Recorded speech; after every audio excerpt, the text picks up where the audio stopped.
Good afternoon, and welcome to Pittsburgh City Council's reconvened budget hearing meetings. I am Councilman Reverend Ricky Burgess. I'm joined with Councilwoman Erica Strasburger, Councilman Bobby Wilson, Councilman David Lavelle, Councilman Corey O'Connor, and that's all that I see at the moment. This afternoon, we will be reviewing information concerning parks and urban parks and recreation. We'll turn it over first to our able, capable, and excellent budget analyst, Bill Urbanek, who will give us an overview of the department. Thank you, Councilman. The mission of the Department of Parks and Recreation is to seek, enrich, and enhance the lives of the City of Pittsburgh residents by fostering lifelong learning through programs, social connections, healthy active living, and cultural, diverse, recreational, and educational opportunities within all of the city's community recreational facilities, parks, and program spaces. The Department of Parks and Recreation is comprised of four main program areas. One is operations and administration. The other is recreation, healthy active living, and parks special programs. We'll go to the numbers this year. Once again, we're speaking in realms of reductions. Total budget for the Department of Parks and Recreation is $3,876,000. That's a decrease of what was anticipated in last year's 5-year plan of $947,000, approximately a 20% decrease. Total full-time positions, 35.5. That's a reduction of 11 positions. The reductions in the first 6 months of the year are 1 of 2 administrative aides are eliminated, 1 of 2 fiscal contracting coordinators eliminated, 1 of 10 community center directors eliminated, 7 of 21 recreational leaders eliminated. Non-salary expenditures have been reduced by $119,000. There's no budgetary reductions to any of the part-time positions such as rec leaders, lifeguards, et cetera, at this juncture. Also, the My Brother's Keeper Coordinator has been transferred to the Office of Equity. Anticipated July 1st workforce reductions, if we do not receive some assistance or other revenue opportunities, are $226,223. Based on average salaries and benefits of the 30 full-time positions, that equals the elimination of approximately 7 employees, or if applied to part-time positions, no lifeguards and other seasonal things such as pools closed. Parks has a handful of operating revenues, including swimming pools, of which we projected to receive $309,000. That's a decrease of $60,000 from last year's budget, which was not collected, obviously, because the pools remained closed. The summer food program, $55,000, remains the same as prior years. Meeting room rentals, $21,600. That's a 7% decrease. And the regional asset district salaries, benefits reimbursement is budgeted at $87,000. That's actually a 3% increase.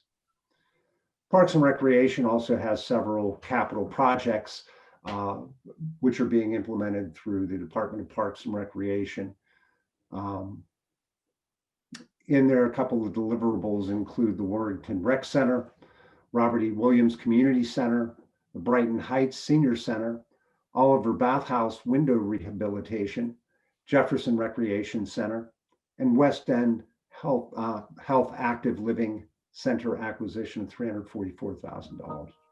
Volunteer fields upgrades are also listed as some of the capital improvements. Also within the Department of Parks and Recreation, under Community Development Block Grants is the Senior Community Program, and that's listed at $750,000. Of course, as we know, doesn't equal what the expense is, but that amount is the same as prior years. Parks and Recreation also has several trust funds, and that's the Regional Asset District Trust Fund for Parks and Recreation, beginning balance $988,000, anticipated 2021 revenue $1.2 million. Position changes that are within that trust fund. Skating rink personnel transferred from DPW's ARED fund. There's no net additions. Mellon Park Tennis Trust Fund, projected beginning balance $2.3 million, anticipated 2021 revenue $390,000. There's no changes to staffing, 2.9 full-time employees or non-salary expenses. Senior Citizen Program Trust Fund, projected beginning balance $37,000, anticipated 2021 revenue $1,511,000. Position changes, elimination of recreation support specialist and referral specialist. There's a 34% reduction to non-salary expenses. We also have the Special Summer Food Service Trust Fund, projected beginning balance $123,000, anticipated 2021 revenues $525,000. There's no changes to staffing. There's two full-timers or non-salary expenses. We also have the Frick Park Trust Fund, beginning balance there, $1,659,000. Anticipated revenue for 2021 is $858,500. The trust fund no longer used for maintenance of Frick Park, now solely a pass-through for the Parks Conservancy and the Environmental Center. Shenley Park Rink Trust Fund, projected beginning balance $804,000, anticipated 2021 revenue $160,000. There's no changes to budgeted expenses. Staff is housed within the ARID budget we mentioned previously. We also have the Phipps Conservatory Trust Fund, current balance $70,000. As trust funds are funded by dedicated revenues, they do not contain an anticipated July 1st workforce reduction that appears in the general fund and operating budgets. The Parks Trust Fund is still on the table right now. It's not clear of how this would affect the Departments of Parks and Recreation. And with that, I'd like to hand it back to you, Reverend Burgess. We're excited to have Ross Chapman, one of the fine directors of the city of Pittsburgh. And we're going to turn over the presentation over to him to have the conversation and to identify and introduce his staff to council. Thank you, Reverend. Council members, for having us here today. Ross Chapman, Director of Parks and Recreation, City Parks. Alongside me are our Assistant Director of Senior Programs, Luann Horan, with the department for quite some time. And newer to the team, but I don't know, after a year, Catherine, if we can say you're still new, but Assistant Director Catherine Vargas, who kind of resides over and supports programs that are specific to community rec, food programs, the rink, and other operations. So yeah, we've had to scale back operations this year. Accordingly, we've made do. We've had some, I think, tremendous impact in the areas of food distribution for kids and seniors. Just totaled up some data recently that I think went out in a press release just yesterday. We've served over 350,000 meals to kids and seniors, probably tens, thousands in excess of that in reality, because so many donations have come through for seniors. And so we've had people like the Police Bureau and United Way and Parkhurst and others support us since the inception of the pandemic. Really, we were maybe 3 days behind the kind of the forced closure when we got things up and running for food distribution for kids and seniors. So we've been able to do that successfully. We still do that weekly. We also have made some pretty significant strides, which we will continue even post-COVID, in the arena of virtual programming.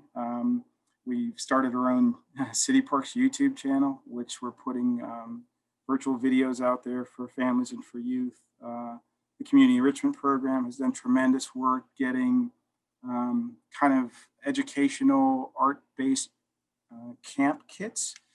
Currently 500 per week they've been producing and distributing for registered families. I was on a call earlier with another staff member, not in my department, but in another, and they take advantage of those kits as well, because they're really informative, and they've made some families really happy to have something that is tangible, and yet they can map to kind of a virtual experience as well that supplements what their children may be learning at PPS or other hybrid or remote learning kind of centers right now. So we've done a lot of work this year in a very strange time. We're all hoping that there won't be any additional strain placed on the department and other departments next year. We'll see the anticipated January 1 cut of close to $1 million. That's significant for us. It impacts, and as the budget director, as Bill mentioned, it all comes from basically just one area of 6 of our funding pool. So it will affect community recreation and the community enrichment program, and perhaps aquatics directly, where the other programs will remain untouched. So we're hopeful that there is additional revenue and or aid that comes into the city that can kind of wash away some of those anticipated stresses and strains. Let's hope it doesn't get worse on July 1st. But I think we've done a pretty tremendous job while having people out there daily doing the work to feed families and educate kids and support families as best we could. So it's been a learning experience for all of us. But my hat is truly off to the staff who do the work, to all of those that have supported us, and to Lou and Catherine, who are out there with their respective teams, making sure that we're maximizing the impact based on the resources available to us. And just one other thing, and then I can turn it over to Lou or KV if they want to say anything. We acquired the Shenley Ice Rink again this year. I think we got it. Was returned back to City Parks just right before the pandemic hit. The rink opened kind of quietly on Monday. This is day 4. We have like we do at the Mellon Tennis facility, we have a pretty intensive COVID plan in place. The operation's going pretty well. So we've been able to kind of reabsorb that program area with so far great success. The team is excited. So we're hoping that we can have a pretty good ice rink season, even though the capacity is limited, because it's one of the things that we feel like we can safely offer. So we're happy to have that asset back and manage that program arena like we do other program arenas. And just a tip of the hat to Director Gable and Assistant Director Hornstein, because it's almost like we live within Public Works. All of the facilities related work that we do, there's so many projects.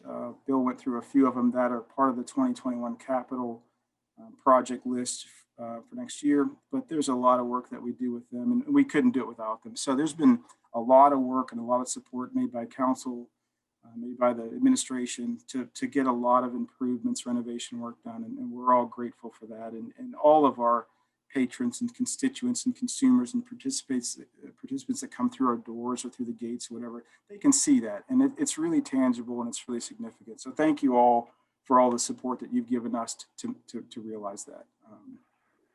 Lou, I don't know if you or Catherine wanted to say anything. Yes. Good afternoon, everyone. This is Lou Ann Horan, Assistant Director of the Senior Program. I just want to touch base a little bit on what Director Chapman had to say about our staff. Beginning on Friday, March 20th, when we all left the building. We left the building, I believe, maybe 2 days before the City County building, when COVID hit. On Friday, March 20th, the staff at the Senior Center, and I believe the Rec Center as well, in City Parks, we were up and running and serving meals to the residents of the city of Pittsburgh. There was no questions asked when we called upon our staff at City Parks if they would come out and serve meals to the residents of the city. They've been there since March 20th, serving meals to the people and the residents of the city. Our seniors are so thankful that we are providing these meals to them. Some of them have no other resources to get the meals. They are shut-ins. They won't leave their houses. We've had volunteers, so many volunteers that have come and picked up the meals for them and delivered them. I am so thankful to all of our staff that they're willing to do this, and they've provided this service for all the citizens. They've been doing it since day one, and they're still doing it. And the one thing I want to say is, whatever steps we've put in place, we've been so fortunate that we've kept everybody safe. We've not had a case of COVID. I don't want to knock on wood in saying that, but we've not had a case of COVID. We've kept all parties safe in doing this while providing all these meals. And then on top of that, we've also worked with Global Links to provide masks, adult hygiene products, sanitizers. When no one could get masks, we were able to put masks in all the meals, so every senior had a mask when you couldn't find these items. So hats off to Global Links as well, that we're able to provide these to every senior. It's just been wonderful to see all the cooperation of everyone to make this work. So everyone had a meal when they couldn't go out to get the meals. They were scared to leave their homes. Some just came to get a meal and then they went back in. We talked to our seniors, and they can't wait for the day when we can open back up because they truly miss each other. They're really lonely in their homes in some cases, but they're so thankful. And one other program that we've recently had, which has been really marvelous for the seniors, we've been working with Allegheny County, and we were able to provide laptops, free laptops and Wi-Fi connection to the seniors who qualified as being participants of our centers.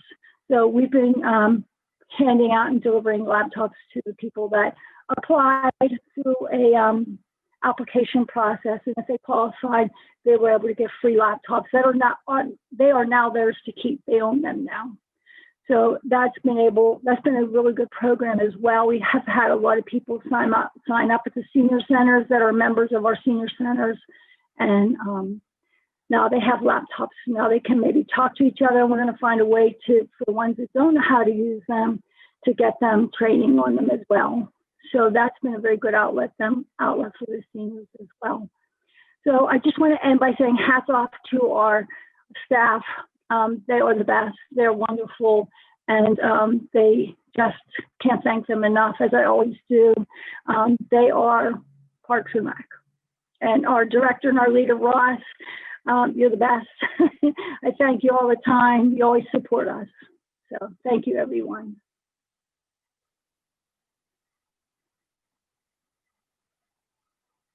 Great. I'll just add, Lou's 100% right. Right when COVID hit, it was clear that, all of our team are very front facing, first line workers out there engaging with folks every day, whether it's making recreation safe, like we're doing at the ice rink, or passing food out and meals.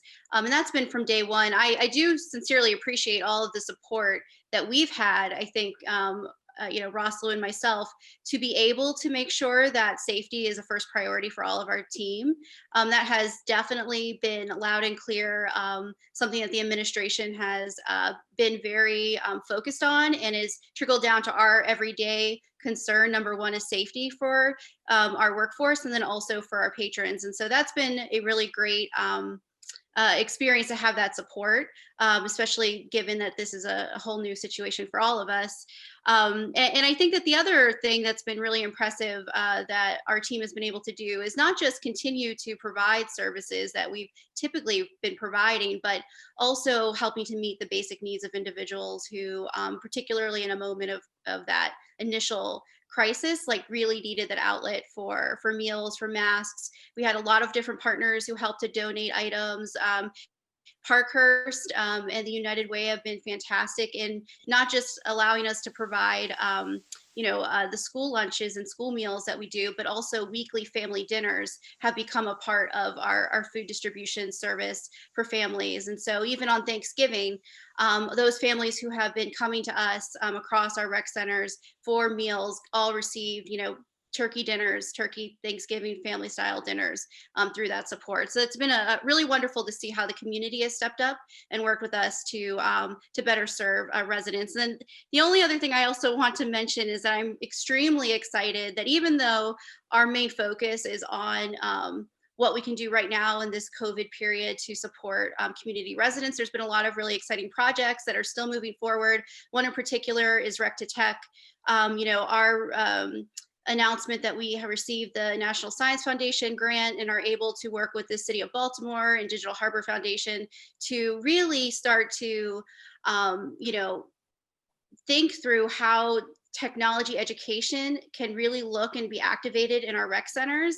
I think this project has been, right now, setting us up for success for the future. So then when we are open and we're bustling, we've got kids and children in there, that it's really helping us make sure that we're continuing to do the work of any young person who comes through our doors, whatever rec center that they're coming through, that they have access to the kind of technology, the kind of educational opportunities and enrichment programming that is going to help them, in their future, and really help them amplify what it is else that they maybe have an interest in or learning to have an interest in. And I think our centers really are continuing to develop to be a place where that kind of learning can happen. So I'm excited about that. But I'll leave that to say it's been a great year. It's been a challenging year. I think I've spent more of my year during COVID than during normal, I guess, what city parks would be doing. But from what I've seen is we've been able to do all of those normal activities and more in the time that we've been doing that with our team, and our team has been fantastic. Thank you, Luann and Catherine. I appreciate that. Well, if that's your presentation, we have been also joined by Councilman Anthony Coghill, Councilwoman Deborah Gross. And so I will sort of go down in the order in which I see the members to see if they have any questions and or concerns. And then I will ask, I have at least one question that I'll ask at the end of their remarks. So in terms of my screen, the first person I see is Councilwoman Erica Strasburger. Thank you, Reverend Mr. Chair. I don't actually have any questions. I want to thank you for the work that you do and the way that you were able to pivot in this difficult time. I mean, more than any other department I can think of, you are the department that is interfacing with the public and really interacting with people on a day-to-day basis. And it sounds like you did so remarkably. So thank you for your work day in and day out. And I might be able to, I might have some questions after I hear my colleagues' questions, but I'll defer to them for the time being. Thank you. Thank you. Councilman Anthony Coghill. Thank you, Rev. Hey, that's my old gang. Ross, Luann, how are you all doing? Hey, Councilman, we're hanging in there. Good, How are you? Hanging in. Yeah, you were my very first, Yep. committee to chair. Miss So you always hear. We miss you. Yeah, thank you. You always hold a place in my heart. And I really did feel through the 2 years that I spent with you, and we were very involved in some events that we had up in Carrick and other places. But you really do a really great job. And I know your budget's not one to really write home about. What actually is your total budget? I'm sorry if I missed some of this while I was away. It's a little under $4 million for 2021. That's just the operating. I mean, we have the Mellon Tennis Trust Fund, and we have the ARED Trust Fund that pays for park rangers and helps support some of those initiatives in the rad parks. And then we have the Senior Program Trust Fund. But, what we're talking about specifically in those areas that will be most significantly impacted and have been are those things that fall in the general operating, which is community recreation, pools, and our community enrichment programs largely. So. Yeah, when I look at the budgets and what's been in front of us to this point, and do I understand this right? You are projected to cut $1 million from your budget? That is correct. Yes, sir. Again, that hits fundamentally one program area specifically, and that's our rec centers. I mean, the aquatics team has maybe 3 full-time personnel in addition to the supervisor. The community enrichment program team has a supervisor and 2 full-time staff people. So we've been making do with what we have. If there are additional cuts that are necessary mid-year next year, they're all going to hit the same program area. So structurally, it gets pretty difficult and challenging to think about operating in the way that we have done so in the past without some additional resources. So we're trying to think strategically again about AmeriCorps Keys youth, and can we afford to do that, and volunteers to help us launch any programming that that we think we can implement that is safe to implement. I mean, we're already talking with the Boys and Girls Club and the Pittsburgh Pirates about what can a baseball season look like next year. So we're just starting those conversations now, not knowing, having no idea what it'll look like, but I think it's important to do the planning and all the homework right now, so that if we can go and we get greenlit, then that's what we'll do. Yeah. But it's a significant cut, Councilman. It's significant. It sure does sound like it. And that's the first thing that stuck out to me. And if there's, when you're talking about shutting rec centers down, you're talking about kids. I mean, our rec centers are, I would say, close to 100%. It's kids that come and, do the activities or join in things at the rec centers. So if I look at 2 departments, through all these budget hearings, and we still have a few more to go, but, I look at yours and I think, geez, I'd hate to see you take $1 million cut. That's crippling to a budget that's not so robust, I guess, to say the least. Thank you, Councilman. Yes. I would say, your budget, and I would love to work with other council members on this. And we were talking the other day about the, PLI also. PLI is, going to suffer serious cuts that I don't think they can afford to do. So those 2 are the ones that stick out to me. And I don't know if my council members will get together and we'll try to figure out a way how to save, your departments from such drastic cuts. But, and I understand it's hard because, everybody's taking cuts, but, so. That's it for now. I may come back. I would love to hear from the other members and, maybe chime in. I just ran in. I wanted to make this because, as Parks and Rec are near and dear to my heart. So listen, thanks for being here. Just judging by what I saw in my first 2 years, you all do a fantastic job, and I couldn't be happier with the services you provide. And I just hope we can provide the funding that you need in order to keep going. So that's it for me, Councilman Burgess. Thank you very much. Councilwoman Deborah Gross. Thank you, Mr. Chair. A big thank you to all of the Parks and Rec staff. Also, I was writing notes about your presentation. That was incredible, meaningful, and impactful work that you did this year. I really want to thank you. We have hungry households across the city in every neighborhood. We've all seen the people waiting in line for food distributions. I've seen them in Stanton Heights. I've seen them in Bloomfield. I've seen them and I know we have pantry kitchens popping up all over the place because neighbors are trying to provide for neighbors. And if there's something I think that we need to find money to fund, it's to even more robust food distribution, right? So that if we clearly, your team has the capacity and the know-how. How do we do more and not do less? I think should be the question in front of us. We have hungry people and we can feed them. So we should feed them.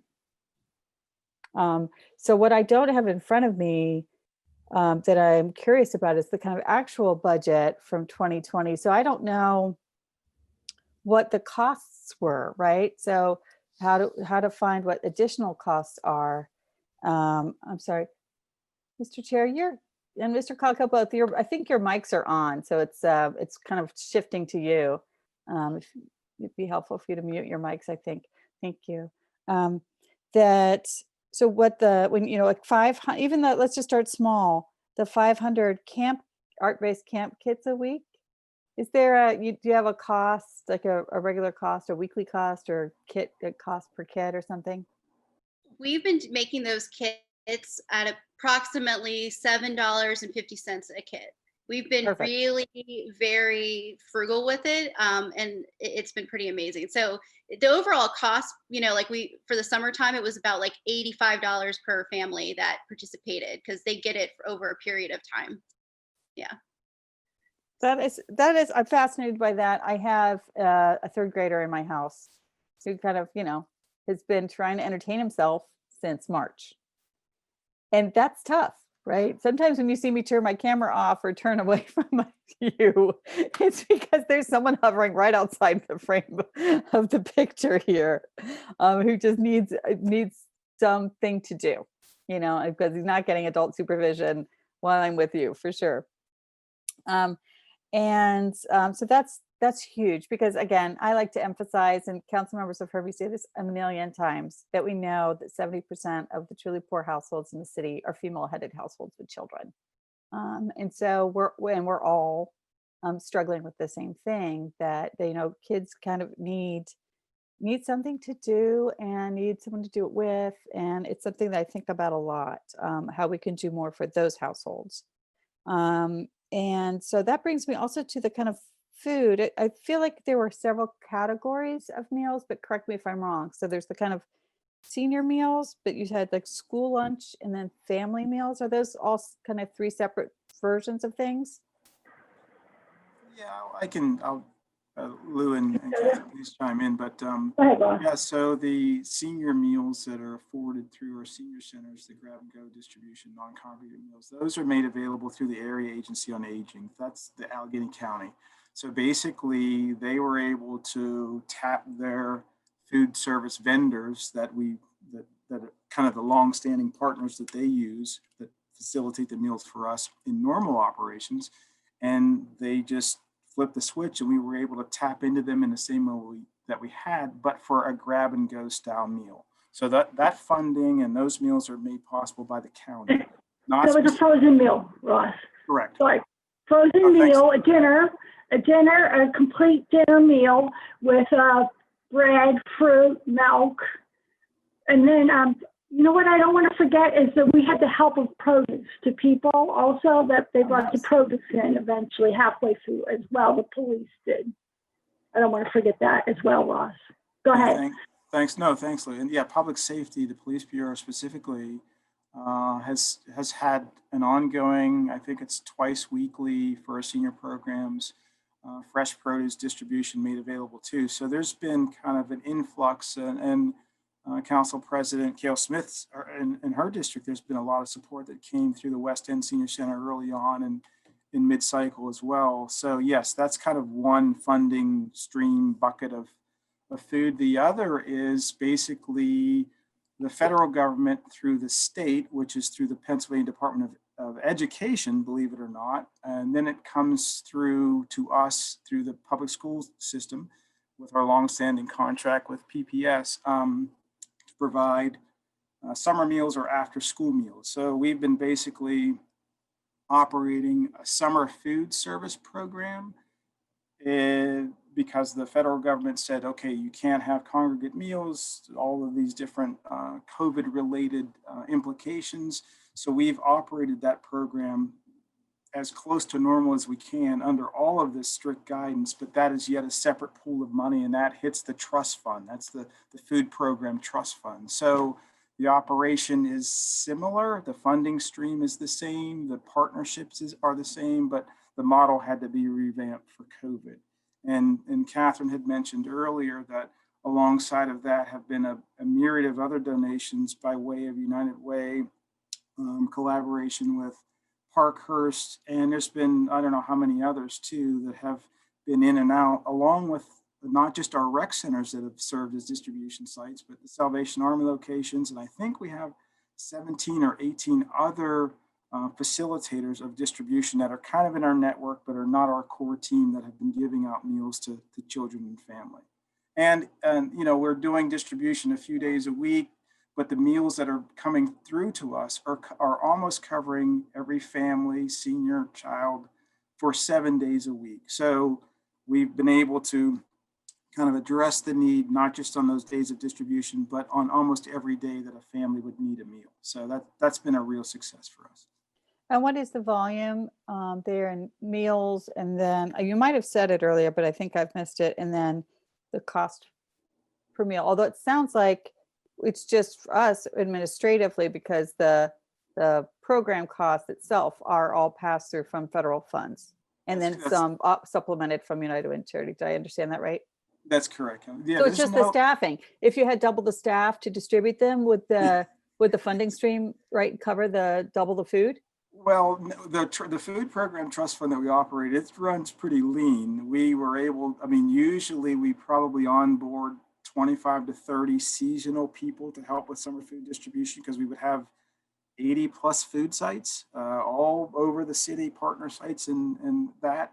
But that trust fund supports that program entirely. And we have there's a kind of a model of reimbursement per meal that we have to work through and come to an agreement in a contractual way each year so that every meal that we distribute, we have to make sure that that meal gets eaten or we will not get credit for that meal. So there's stringent paperwork, just like there is with the senior program. There's a lot of administrative work that goes into proving that we're giving out the meals to the folks that need them and being able to show that quantifiably. Some of it goes into, well, all of it goes into one or two county or state databases, and all of this stuff is then reviewed and it's all audited either by the state Department of Aging for the seniors, Department of Education for food programs. If we had more staff and more resources, we could definitely do more. There's no doubt about it because the need is so great. I guess in a way, fortunate for us, the public schools, at least during the summer months, they also were able to provide food service in and out of some of their school locations. So we were kind of, as we always are, but kind of in parallel with them. And they were in a different model than they would typically be because they were also working to feed the families that we typically feed and all the others that were coming to knock on our doors for food. So a big effort, no extra expenses tied to it, really. I mean, I think the only thing that might be considered an extra expense is the one that Catherine mentioned. We mapped as much as we could, all of the work that Nancy and her team did in and around the kits to the food distribution network. So not the same funding stream, that's general fund money, but we tried to give those families that were coming in for meals and anybody else that registered for this number of kits that we could put together, that opportunity to have that educational and art-based kind of tangible materials for a take home. So we kind of joined that along with our food program for families and kids. So I've written down that, the limit here is our budget staff allocation. That we could do more food if we allocated more staff. Yeah, I mean, Councilman, we run a shoestring operation and we make it work. I mean, it's not been easy this year with people having to quarantine or, whatever. It's been really challenging. But like Lou and Catherine said, the team will do about anything. And they've been out there from the get-go and have not been afraid to it's me that's stuck in the house. I'm here with my daughter she's on the computer in first grade all day, and I'm working here and trying to support everybody. But those are the folks that are out there every day, passing out meals and doing whatever is necessary, loaning all of our fleet vehicles to public safety, everything that we can do to support the operations, not just across our department, but across any department that has a need that we can help to fulfill. So it's weird to say this, but this has been a really, really tremendously busy year.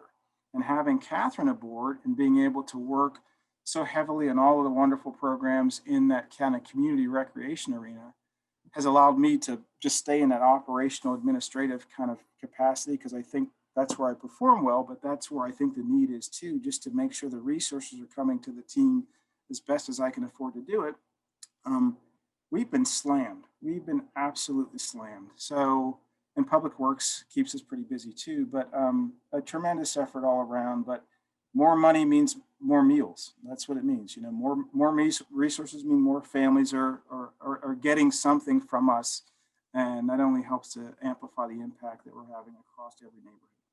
Can you point me to a place that not here that we have kind of more details about the meal distribution and the and how you kind of dovetailed with the families with kids that got the activity kits as well. I'm just really curious about that and see if we can lend you any more resources. You know, I'm incredibly grateful that you served our network, really, especially like seniors who are already kind of members of the senior centers, families and kids that were kind of coordinated with the schools, it sounds like. But I still see people who are not connected to our distribution, right? And so I want to see, again, I think we should talk as a council about how to do more of this and not less of this at this time. You know, the crisis is not over yet. Right. Catherine People can are, speak. you know, Oh, now sorry, have gone Catherine. without income in their households for many months, and it's really taking its toll.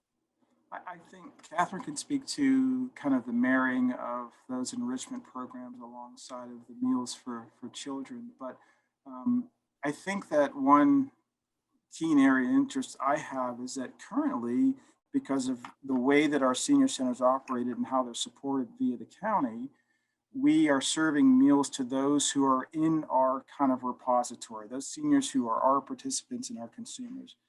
I think it would be great to have funding to be able to provide a meal to whomever, however needs it. Doesn't matter if they're a member, doesn't matter if they came in the center, any center, doesn't matter. Let's just feed that person as best we can. We don't really have a mechanism to do that. We do for any child or family that would come up to a rec center for a meal. We can do that for them. But for seniors, it's a little different. We don't have the funding. That in total 1.5 some million and change through CDBG in Allegheny County to support the whole of that program. We have 13 senior centers. It's just not enough. It's just, we need more federal support. We could use a little more money from the county. They're extremely supportive, but there's a kind of a performance metric now that it's not in place currently because of COVID, but typically we have to perform at a certain level to maximize the contract amount because they're moving away from just giving you a lump of cash and saying, okay, have at it, do what you have to do. So it would be wonderful to explore any arena whereby we can start to have an impact outside of just the network of folks that we typically facilitate services for. Thank you. I think that's a great goal, right? Let's feed anyone who's hungry. Yes, ma'am. Especially during this crisis, right? If not always. And we certainly know there are more, and that will help a lot of households stabilize what's going on so that maybe they can pay their rent because we're helping them out with food. We know that people are forced into these choices, and I just keep hearing about the impending threat of evictions. People are falling behind on their rent.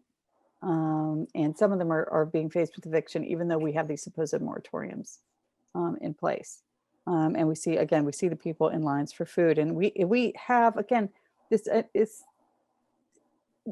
these details that you're giving me are wonderful because I've said it before, but to have this level of evidence that we have, this is a capacity we have, right? We're not asking a city department to do something that doesn't know how to even begin. You clearly not only have the outreach centers, you've added satellite locations, where I called them the extra locations above and beyond the rec centers and the senior centers. And then you've got donor networks as well. So this is phenomenal. Like, you've got the structure in place. Can we just make it more robust? And it doesn't seem like it's a significant lift to reach more hungry people. And I think we have so many. I think Catherine and Luann, and the team has been able to develop new relationships this year due to the pandemic. There are so many philanthropic organizations out there that are so eager to assist. We just need to figure out what that looks like from a procurement standpoint and all those other kind of administrative details, and get those things in place. I mean, we just have to build the foundation. And I think once we establish that, it's going to be easy to add those additional pieces of brick and mortar or whatever to make it work. We just have to. The thing that city government has that each of the other wonderful organizations doesn't have is just literally facilities and people in every part of the city, because that's our daily job. Right. As well as vehicles and warehouses. And that's a capacity that we bring to the table, above and beyond, or in addition to what the other groups are doing. So I think this is a wonderful opportunity.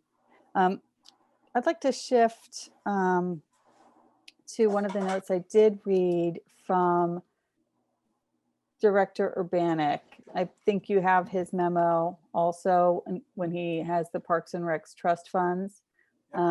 You've heard me be a critic about the Parks Conservancy and about how, 20 years ago they were writing checks and giving them to the state treasury. And I have, said like, wait, you shouldn't be trying to take city public tax money away from the taxpayers or general fund to your organization. So I'm just going to have to mea culpa here a little bit, because I'm looking at the Frick Park Trust Fund. And the way Bill writes it is that the anticipated revenue into that trust fund is 2021 revenue is $858,500. And he said it's basically a pass-through for the Parks Conservancy. So I just have to say, like, is that the Parks Conservancy giving city operations money that I didn't know about? No, Councilman. No. So the way that trust, Lou is kind of more of a subject matter expert with the whole of that trust fund, but that trust fund was obviously established years ago in support of Frick Park. The monies that were coming in through that trust fund with additional operating and capital monies that the city had at one time, I guess, helped build the new environmental center. Right now, that Frick Park Trust Fund, we don't support any of our staff directly with that money.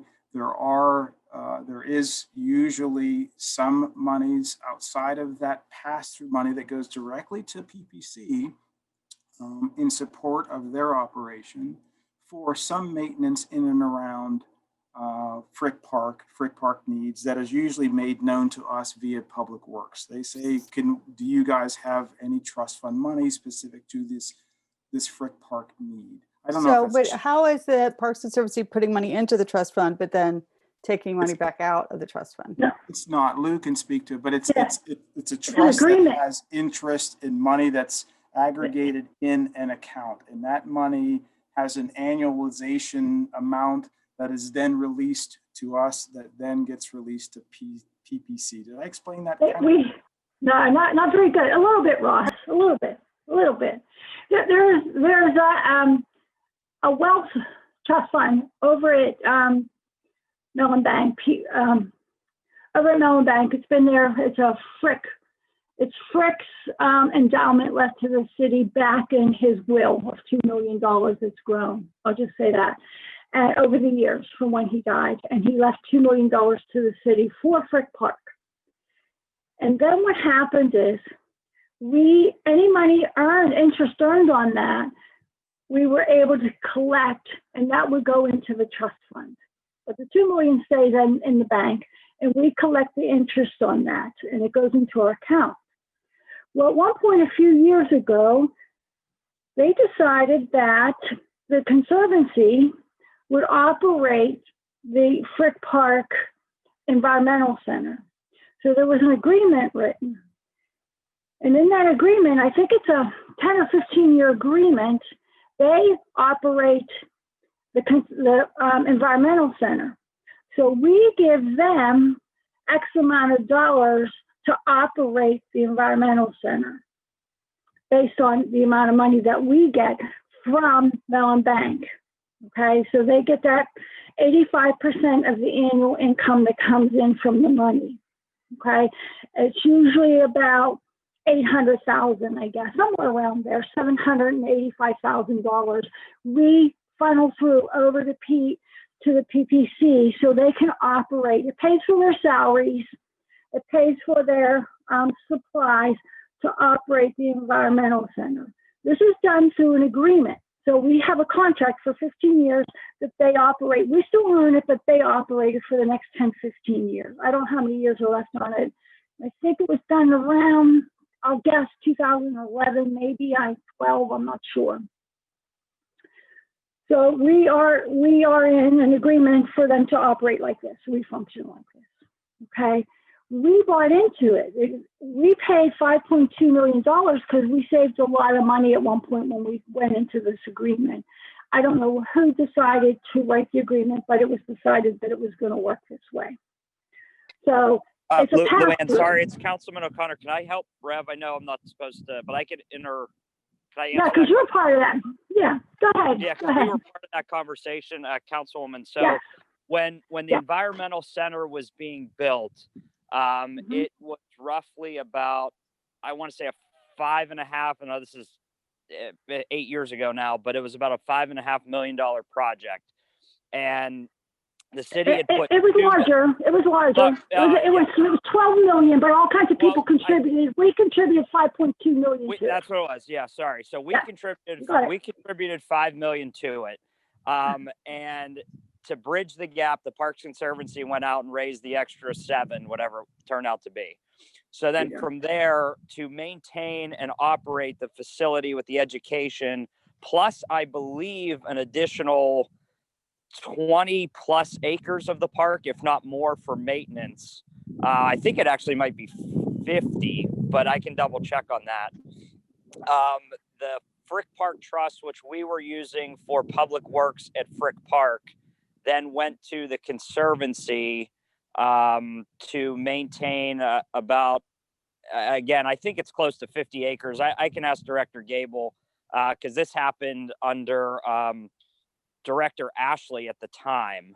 So this dates pretty far back to when that occurred, but that's where that money went. So they do maintain parts of it, but I clearly understand what Councilman Gross is talking about, having private partners that operate the park and actually get some of our trust fund is interesting conversation to have, but I can't remember how long the agreement is off the top of my head, but that's where that funding sort of trickles to. I hope that clarify. Thank you for that. Yeah, no, it's been a while, but that's where I can't remember how long that agreement is. But Councilwoman, if you want to ask any further, that's probably the gist of the agreement. So sorry, I just figured that would clarify how that started. And so and why there's so much money still there is there's been a lot of savings too as well. We didn't give them everything, so there's been savings. So it's been sitting, the extra additional money's been sitting there for many years, so it's accumulated. So there's like 1.7 million sitting still in our part of the trust fund, the Frick Park Trust Fund. That's city money. The 8.5, or what has it, 850,000, 858,000, that's the anticipated revenue, is entirely the interest off of the Mellon bank account that is designated for the. It's our 85 per we get. Yes, it's the annual income that we get, that we've earned off of that 2 million, which has grown from Mellon Bank. Yes. Wow. From So the original actually, 2 million, yeah. 2 million back in, I don't know, 1928 or whatever, when Frick lost us that money. Oh, okay. It was that long ago. Well, that entirely makes sense then. Yes. Well, that's excellent. Because there have been other really trust funds that were lost. I remember distinctly in the Oliver Bathhouse conversation, them saying like, there was an endowment for this for operations of this bathhouse, and it's no one can track. We need like a fancy auditor type, forensic auditor or something. When the Frick family, they called in the Frick family back with Wayne Ashley and myself and Marty Ellikin, the chief controller at the time. When we worked on all this deal, we had all this money to build an environmental center. The Frick family was called in to ask for permission, and they were so surprised that we still had this money sitting there. They were in shock. So it's really a great story. It's a great story. It really is. Yes. And we have a beautiful environmental center. It's beautiful. Okay. So anyhow, I'm not going to apologize then, because I was going to apologize because I really was thinking I was reading that the Parks Conservancy was putting money in to the city treasury, but it is not. So that it's it just says So you're saying Yeah. that they get about 800,000, they take about No, $800,000 so we'll a year get- for their right. own salaries? Right, we'll give them 85% of that money and we'll keep the rest of it. Okay. So that's usually about what we get each And year. that's in from a them. co-op agreement. So that stack of co-op Yes. agreements I hadn't read that one clearly. I read Mhm. a lot of them. I remember going into the Shenley Park one, specifically because I remember like the city taxpayers pay the gas, city taxpayers pay the internet, city taxpayers pay the electricity, but then the Parks Conservancy charges the restaurants rent and keeps Mhm. all the money, but does it, Yeah. they're not paying as landlords. They're not, the city taxpayers are kind of subsidizing Mhm. their master tenant, the landlord status. So there's that. And then there's this one, which I did not catch before. So that is definitely something to look at. And we If you think want more it on that- started. If you want more on that, Councilwoman, I could give you more information when I get back in the office. I can show you. They usually at the beginning of the year, Kathy Koreshi will send me, what their costs are as a little budget, and then she'll send me an invoice, and then I'll transfer the money through the controller's office to them. So it's, and I can show you a copy of the agreement if you don't have that. And show you how. I mean, did they have staff on site this year, for example? At the building? Yeah, was I believe it they do. closed I like think our they other do. I don't centers? know. You know what? I don't know if they're there or not. I'm not sure if they're closed or not. Yeah, that'd be something really to look at. Maybe their invoice will be half as big or smaller. I'll send an email. Like our other Kathy rec and- centers were closed, right? Right, right.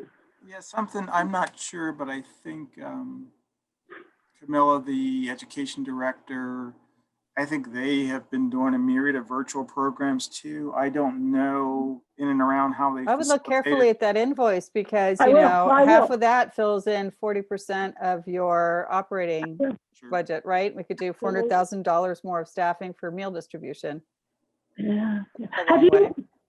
Have you had the opportunity to go out and visit the facility there? It's fabulous. Only once. I was Absolutely. in some meetings that someone Yeah, it's rented. Yeah. So nice. They did a nice job. Where's it at? Pardon me? Where's it at? In Frick Park, at the Environmental Center, right Off up of above Beechwood. Homewood Cemetery. Yes, so Beechwood Off of Boulevard. Beechwood Boulevard. Fabulous, fabulous. It's just jam-packed all the time with people. What community is it in? Parking. It's in Squirrel Hill. Mhm. Yeah. I just asked him. So Yes, nice. it is. Mm-hmm. Right. Ms. Gross, you still have the floor. I do. And so, again, I just wanted to clarify because Bill Urbanic, your memos in the departments usually says, the July 1st workforce reduction. It's very clear here. But when you're talking about the decrease of $947,709, that's January 1st. So it doesn't actually say January 1st. So I just want to make sure. Because sometimes in your memos, it has like the January 1st reduction, like it was really clear at PLI. That's why it caught my eye. It's a January 1st. This Yeah, is a reduction of 11 positions January 1st. That's correct. And then there's. I just want to make sure I didn't say that wrong. There's an additional 7 positions as of July 1st. And of course, it's kind of tough to do the trust funds because the funding stream's different. So we're looking at the operating budget. Right. Okay, I'll stop then. Thank you for being able to answer my questions and for the hard work that you're doing. I would love to support more, especially around the food distribution. Mr. Chair, that's all I have. Thank you very much. Councilman Wilson. Thank you, Chair, and thank you, Director Chapman and your staff for coming in and going over everything. I really appreciate it. I wanted to ask a couple things. One, could you explain the process for third parties and the permitting in your facilities? Like, apparently that's currently stopped right now, right? But Correct. is that something that we're looking at to follow guidelines and open that back up at all? Yeah, yes, Council. So there's kind of 2 avenues of permitting, or I guess more than 2 technically, but City Parks kind of manages those internal permits, which there have been really none in 2020 due to the closures of the centers. But That's a permit process that's based on the legislated scheduling fees in and around use of a space, a party room or whatever, the Shenley Rink room. So those things are tied to the fee schedule. For anything that falls outside of one of the program or one of the facilities that we would program out of, that hits public works. So that would be fields and anything related to that external thing or special events, activities. That's a separate permitting process, but also formalized. We have a few agreements with community partners that occupy, kind of co-share some of the rec center spaces that we're in, that we have agreements with that are, we have to go through council. We'll be coming to you guys soon for those. The solicitor has kind of changed how she wants those to be handled. I think finance has had an omnibus piece of legislation called facility usage agreements, whereby someone can pay a fee per se and have a formal kind of, it's like a mini lease per se. I think we talked about this one time not too long ago when we came to council. We're still going to engage our community partners, and we're going to have a specific agreement for those engagements, but that's not part of the formal permitting process. What we don't have in place is the RecPro system that we do utilize. It's a database system that Public Works utilizes heavily. That's what they use to facilitate the permits for shelters and all those things. We don't have that tied into our rec center spaces because it can't work that way for us. So our department has pushed forward and put out there a 2021 goal that was 2020 and even before that to kind of start to aggregate data in and around equitable distribution of resources. So the work that we're doing in and around the Government Alliance for Racial Equity and a team that Lou and Catherine and I have formed internally, it's basically a petition to say we need a system whereby we can do those kinds of permitting things, but we can then aggregate data to see who we're serving, how we're serving them, who we're not serving, those kinds of things. So sorry for the long-winded answer, but the tools we have at our disposal are not really the most effective for kind of the broad look at how we're serving the community. But we do follow the legislative fee schedule for any permitting that is applicable to our spaces. Did that help? Okay. Yeah, thanks for clarifying that. I just want to get some further clarification on that. So I'll follow up on some of those. Something else I was wondering is, as I continually see, and you alluded to this about the senior centers that have the frozen meals, and the difference between that and the stuff for children. I can't remember what you're calling that. It basically seems like an extension of the summer program that you do, right? That's correct. Yeah. Okay. Normally, am I creating that echo? Is it going? That was me. I was just going to continue. Oh, sorry. Because I just want to have my question. I just want to be direct about the question. Is that the senior center one? Is that you said that there was I wrote it down, the Area Agency on Aging, and they're the ones that are making those decisions on where and what facility? No, sir. So that's a division of Allegheny County. They're under Department of Human Services, I believe. AAA is, everybody calls them.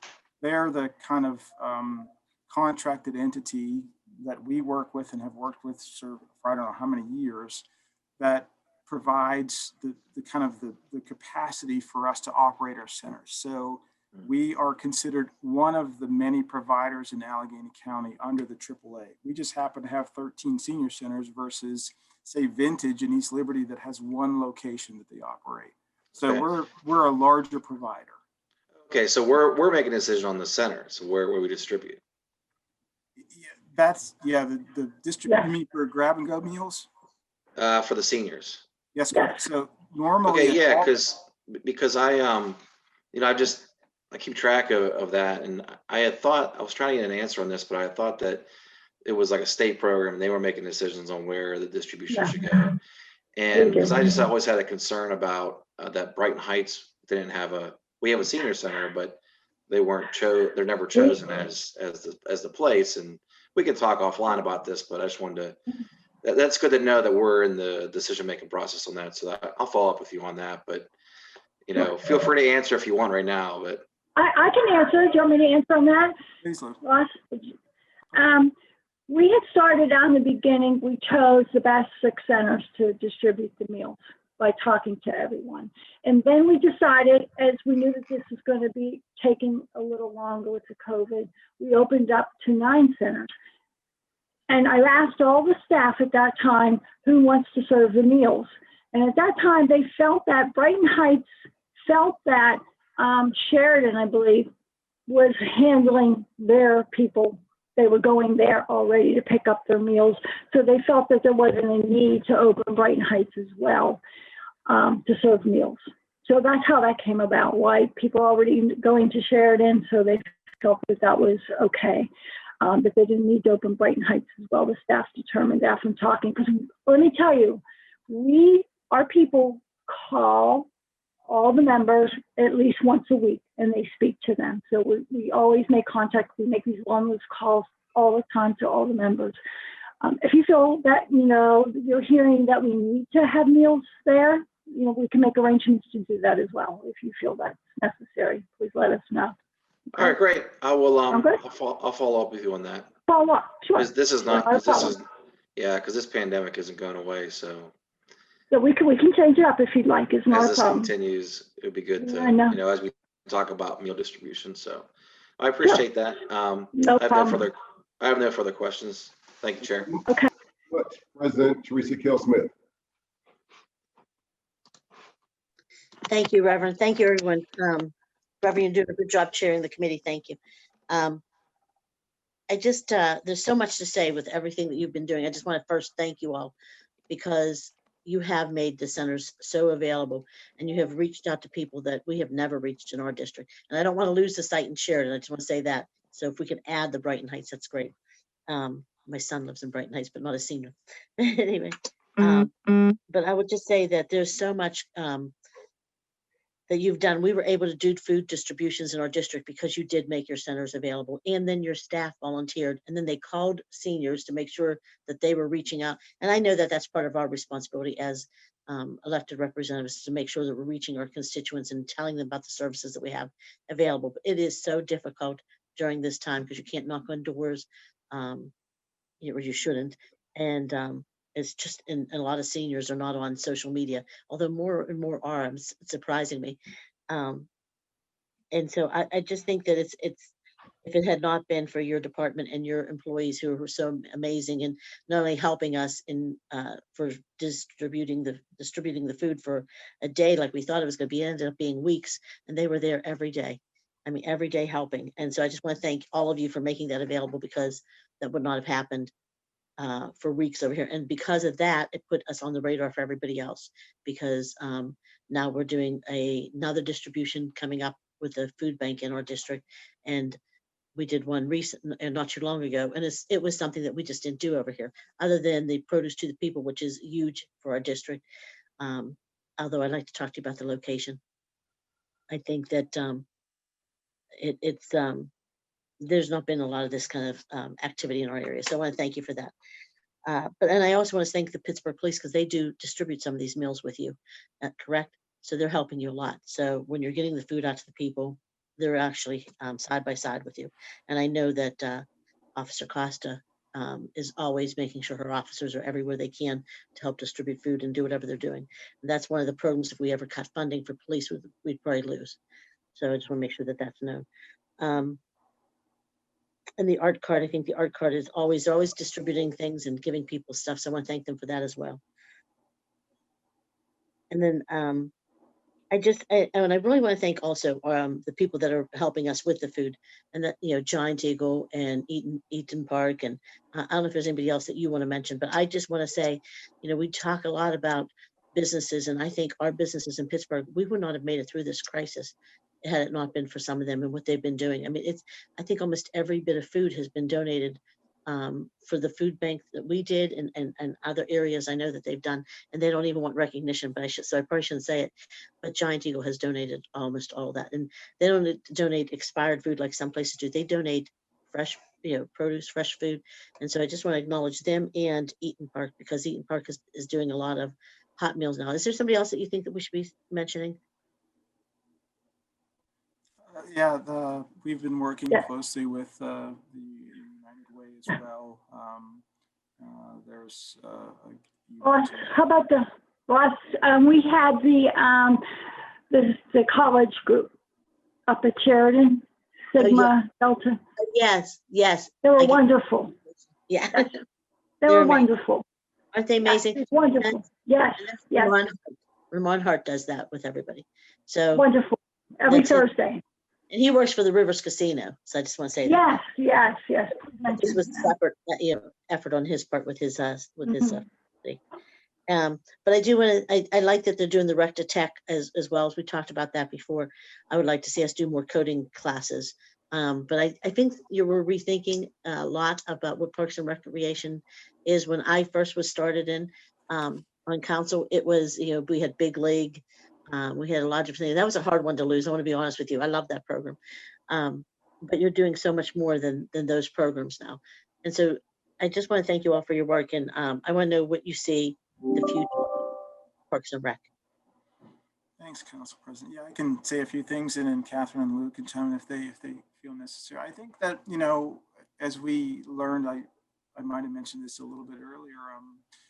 We've learned how to kind of retool our program and service delivery in a virtual capacity. You mentioned Rec to Tech, and Catherine spoke about it before. And for us to capture nearly $350,000 in an NSF grant through the Digital Harbor Foundation, I don't know that the city has ever captured an NSF grant, but it's really significant, and it's directly in support of the Rec to Tech and that tech learning educational delivery system that we're going to build. So Max Dennison, our digital inclusion coordinator, he's delivered, and largely before school started up again, and all the kids had to adjust to remote learning, but he was able to deliver virtual coding camps, and we were reaching kids that were some of the kids in our network, but we were reaching new kids too. So I think as we look at some of the support that we've been given through some of the grants, some of the things that we've learned in exercising this new way of working due to COVID, we want to broaden the equitable distribution of our services to everyone. And I think back to the GARE thing, and I don't want to get hung up on that too much, but it's important that we have resources so that we can have a tool whereby we can quantify what we're doing and then present a case as to what our needs are. It's easy to talk about where these needs are, but if we can prove to where the needs are and show who we're touching and who we're not touching, it really changes the narrative a little bit. So I think that one of our focuses is to figure out how we can broaden our impact in the communities that we're in, and maybe some of them that we're not in. And to Councilman Wilson's point, COVID may not be going away for a while. Maybe it mutates, who knows what, but if we can expand food distribution at Brighton and or even expand it beyond the current kind of confines of our senior program and deliver meals to seniors outside of our network, those are huge things that we should look at doing. So part of it is to build the internal capacity as best as we can based on whatever our resources are, to continue to kind of support staff and we're trying to offer free professional development and training. Catherine's working on something through Common Threads, whereby we can get some of our staff kind of these nutritional instructional tools that they can then build programs in around food service and stuff that we offer. The partnership that we have with PPS in and around our food programs, summer food and after school, that's been a really successful program. Almost 100% because of the work that Carly Gedman has done for 15 or 16 years in managing that. Those are things that we want to not just kind of continue, but we want to amplify those in any way that's possible. Nancy and the work in and around the art cart, there's so much work that they do that it's kind of so behind the scenes, and their tie-in to community recreation and us delivering our summer programs and our after school programs. We have a lot of educators that aren't really identified as educators. So we've been talking a lot about kind of building an internal team that is not just specific to city parks, but it might have park rangers in it. It might have people that from the Public Safety Bureau. These people are educators. If we could build them and house this educational, I don't know, think tank in around service delivery, whether it's tech and coding or food distribution or art and enrichment and education, and it can kind of branch out, I think we could really have an impact in alongside of what schools are offering or maybe what they're not offering. So these are things that we talked about, and we're hoping that we're not too hamstrung in the next year or 2 or 3 with budget considerations, and that we'll be able to pull something off in that arena. So I just want to say, I know that you do a lot with Pittsburgh Public Schools, and I mean, thank God you do, because even when they take a break, you don't. And so you made sure the kids were fed even during the break when they canceled their meals. You picked that up. So I want to thank you for that, because that was important. But I also want to say that a lot of our kids in Pittsburgh do not attend Pittsburgh Public Schools anymore. I mean, I think their enrollment's down to under 25,000, maybe closer to 22. And even identifying those students has been a task, from what I understand. So I want to make sure that we're not missing the kids that are either homeschooled, go to private schools, Catholic schools, and then we have a lot in charter schools. I just want to make sure we're making sure we're just not using that as our way to reach children, Pittsburgh Public Schools, because there's just so many kids that are not attending those schools right now. And actually now, nobody's really in the buildings. So I don't want to leave those kids behind, because a lot of those kids, even though they may attend a school that they pay, they may be on a scholarship, or they still may be in need. And so I just want to make sure that we're not missing those kids, and not just relying on Pittsburgh Public Schools for numbers.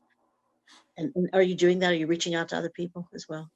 Catherine? So, yeah, I'd like to just mention that, I think while a lot of our formal relationships, like between our rec centers and the feeder schools that students attend, I know, for example, at Polson, we have a lot of students who attend the Urban Academy who actually go to our after school programs at a specific time. We have a lot of kids who attend the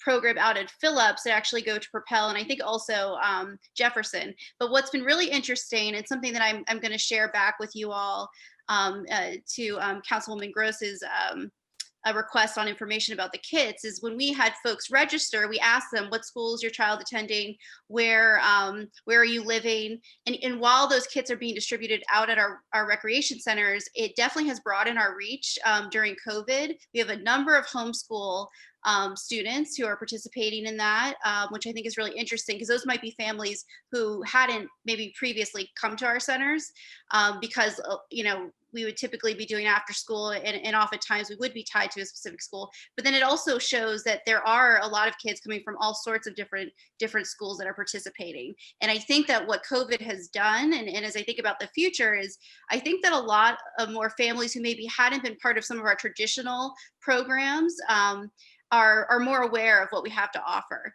And so I think that those community members and that kind of audience is going to stay with us beyond, kind of what we're doing right now during COVID. And I think that, to Ross's point, we would want folks to see our centers as a place where, families could come, not just for resources, but for that kind of, more enrichment, education, exposure to really high quality experiences around their learning. And the last thing I'll mention is that at our Phillips Recreation Center specifically, I know that before COVID, there was a program around homeschool students, their kind of gym, PE time, and that was offered. And I think that that's like an example of a way that we can help support a community, maybe across our system. And I know that they were doing that there. And Catherine, I know that your outreach is amazing. We work together at Wireless Neighborhoods, and so I know what you do, and I know you do it with heart. So I know you're probably making an extra effort to reach a lot of people. So thank you for that work. And I think that all of you are doing a lot of what you do with a lot of heart and a lot of compassion for the community. So I just want to thank you for all that. I really have no other questions. I heard a lot of the questions already asked. So thank you all. Thank you, Council President. Thank you very much. Councilman Daniel Lavelle. Councilman Sorry, I have a Lavelle. minute this time, but I do want to thank everyone for all their tremendous work.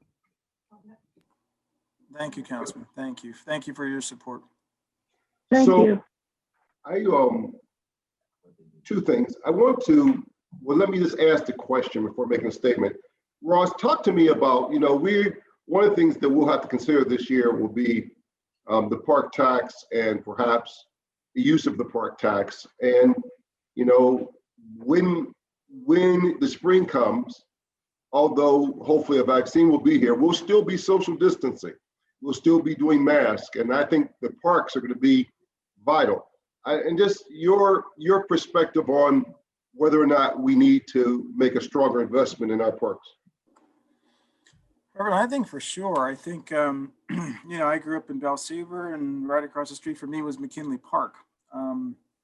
That was, and I think I've said this to you all before, some of you anyway, that was like my rad park. That was like my Frick Park. That was the same thing. So the neighborhood parks play a vital role in access to open and green space, just as do some of the larger rad parks where there's an influx of money, some of which we receive to support those park operations and initiatives and programs that we kind of put on ourselves. I think that what could happen perhaps is a marrying of ideas and objectives between the Parks and Rec Department and Public Works, who does so much of that kind of park infrastructure investment. And because we get a lot of feedback from folks that use the parks and use the courts and whatever, but we don't maintain those assets. We don't necessarily program those spaces, but we have a lot of feedback and a lot of information and a lot of ideas as to what might be thoughtful, or at least put onto the table for consideration as to areas of improvement. So I would really love to see any additional revenue be applied to areas that haven't had some investment opportunities that just have been lacking. And maybe there's a lot of community interest in building something in and around a pool of resources to make something happen. So I would love to see a process whereby we could better vet not just data that maybe had been aggregated by PPC, but information from constituents and others to make sound investments. And it gets back a little bit to data, but it doesn't all have to point to data to be able to see where a need is, and in a way to kind of facilitate and wisely use those monies to the benefit of area residents. So for sure, Reverend, I don't know how that money will hit. And long ago, when there were conversations in and around prior to that being passed, they were looking, or some of those monies were looking to support our rec centers. Our rec centers are needed. I mean, the administration's made a real commitment. And if you look at the capital budget, there's some real significant investment in and across the brick and mortar structures that we're in. But we need a lot more. I mean, if we're going to have 18 pools, if we're going to facilitate that kind of stuff, there's a sizable investment and considerations that needs to be made to support those communities and those spaces in those communities. So I am a believer in investing in our parks. When I asked about the environmental center, I was being a little coy, right? I know exactly where it's at. Believe it or not, the cemetery is in my district. There are no voters there, but the cemetery is completely in my voting district, and the environmental center is right across from it. So I know, and I live in Point Breeze, so of course I know where it's at. The reason I'm being coy is that we have spent over the last 20, 30 years significant money on the rad parks and in parks that are in affluent, segregated communities. We're very proud of those investments. But for the most part, those parks and those investments are disproportionately in segregated, affluent communities. Now, it does not mean that they don't bus kids in. Of course they do. But for the most part, those amenities are in segregated, affluent communities. And so it's time for us to rethink how we invest. We can no longer simply be proud of the investments we've made in these affluent, segregated communities for the benefit primarily of wealthy white folk. It's time for us now to take investments into Black communities and to help with poor Black people. And in fact, COVID has disproportionately affected Black people in this city. And so we know that in the spring, Black people who have been primarily disaffected by COVID are going to need to recreate in spaces. And their spaces have been, in many ways, have been abandoned and have not been invested in and have not been maintained. And so this whole idea of park equity, I think given COVID, given that the Black community has been disproportionately affected and that their parks are disproportionately neglected, this is the perfect storm. And the reason why we absolutely have to raise these taxes and rebuild these recreational spaces for this community that is going to be most in need of those spaces. And so you'll hear me have this argument. Again, I have no problem with the environmental center. It's a great resource, but let's be honest about what it is. I have no problem with Highland Park. Let's just be honest where it's at. Let's go through all the rad parks. They're great parks, great amenities, millions of dollars into them, great places, but let's be honest about where they're at and who they primarily serve. And I think we can have that honest conversation. It's just, it always interests me. And this is maybe not the time to have the conversation, but it always interests me that we don't want to have that conversation, right? We want to act like these amenities that are primarily in non-Black communities, that they become now citywide access, citywide amenities. And they are in some ways, but they are not in other ways. You know, they're not necessarily bus-friendly places. They are not necessarily, you know, places that are easy for the bulk of African Americans to get to. And so, you know, I want to have the conversation. And again, for me, it's not getting rid of one. I like the rad parks, walking them, playing them, you know, but that does not, but we need to be honest that we have built them. And I think if you ask the Park Conservatory, in fact, because I've asked them that directly, they will tell you that they have not been equitable. They have not spent their time even thinking about, until now, equitable disposition of resources. That was not their priority. It has not been their practice. And so now is the time for the city, giving both the social unrest that we've had nationwide and the opportunity now to invest disproportionately, I believe, in those communities. So that's my long speech, but that's, I will be saying that speech over and over again until I see our city make a commitment to those parks. So I'll stop talking. Any other members have something to say? If not, I want to thank all of you for participating. I will now turn the gavel over to Councilman Lavelle, and he will continue our budget hearings. But for the folks at Park and Recreation, I am proud to be a small part of your operation, and hopefully I give you enough latitude and leeway to do what you do extraordinarily well. Reverend, I want to thank you personally for the support, for the latitude. I hope we're keeping you informed. If you ever need anything from us, Lou, Catherine, please reach out, have your staff reach out. Looking forward to what's next, even through these challenging times, because I think there's a lot of opportunity out there. We just have to tap into it in the right way. So thank you everyone for your time and for your support. Thank you, Director. With that being said, we will now move on to the Office of Community Health and Safety. We're going to have our Budget Director provide a brief overview, and then we'll turn it over to our guest. Fantastic. The mission of the Office of Community Health and Safety is to improve community safety and well-being and support public safety personnel by building a public health-informed response continuum. The Office of Community Health and Safety is focused on building a response continuum and developing sustainable upstream interventions to address unmet community social service needs that often fall to public safety personnel who represent the 24/7 safety net response. With that, the budget's very small at this juncture. It is a new department.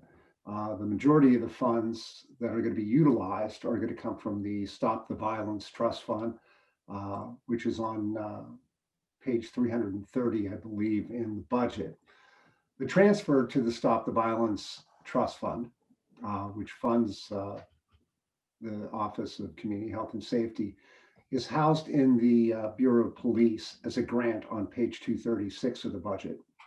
Per section 237.02B of the city code, this transfer is required to be 5% of the Bureau of Police budget. The total in 2021 is $5,306,000. The trust fund itself has 14 employees. And as I said, you can see those on page 330 and 331 of the operating budget. And it's divided into two divisions. They are community health and safety. There is a manager, community health and safety position that was transferred and promoted from the Office of Equity. The position increased by $23,000 to reflect the new responsibilities. There's also an operations administrator, which is a new position, a continuum of support program coordinator. That's a new position. Community engagement program coordinator. That's a new position. Two translational public safety program coordinators. Both of these are new. Community liaison. It's also a new position.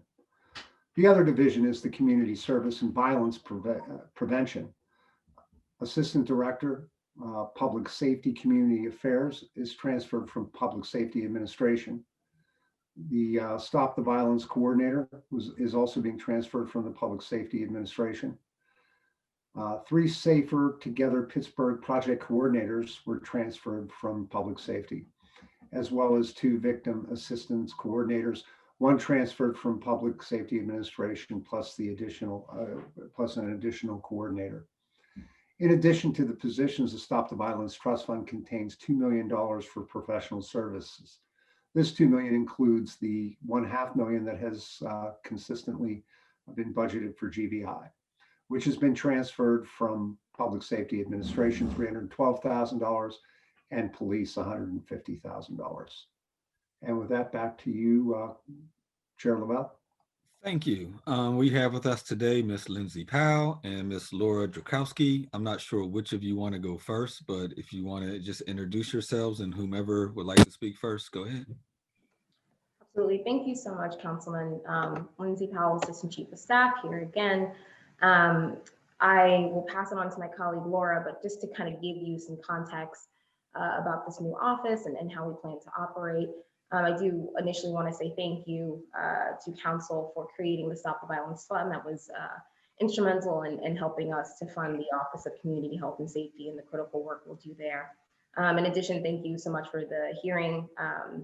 We wanted to make sure that we had some dedicated time to speak to Council and thoroughly answer your questions about this new office to make sure, again, that you are informed and that you can inform your constituents about this new work. So the Office of Community Health and Safety, OCHS for short, really will be a way to ensure that our first responders are the right responders, and that when someone's going through a crisis, when they're going through issues that may be best suited for a public health response, that the city of Pittsburgh has a way to respond in kind.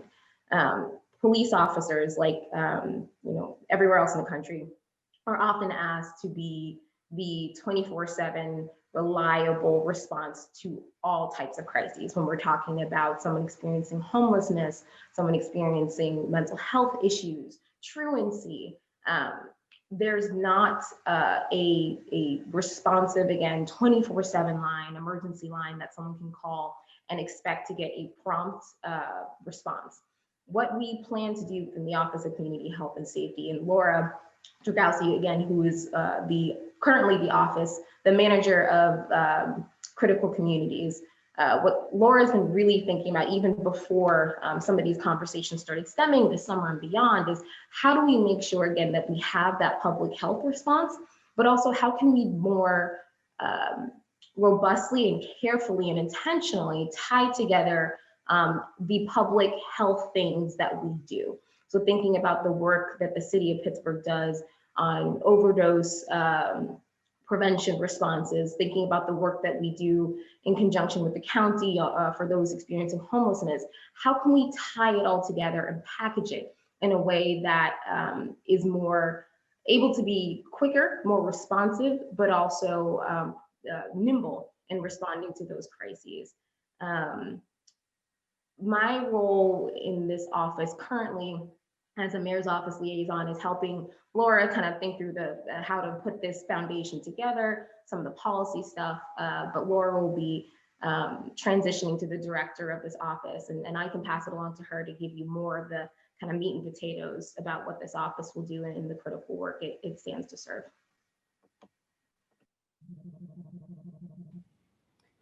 Thanks very much, Chief and Council. Thank you all so much for giving us the time today. And also, I think, for your thoughtful attention to a lot of the issues that have become really present to all of us, whether it's because of the global pandemic or because of the kind of reckoning we're having around the role that public safety plays, whether they've been forced to play that in many situations in addressing community-based issues. I've been with the city for several years now, and one of the very first encounters I had with public safety was one in which the public safety professionals, and it was EMS, explained to us the types of situations in which they were encountering individuals, and they're not situations that have an easy solution. And they're not situations that are a quick on-scene time.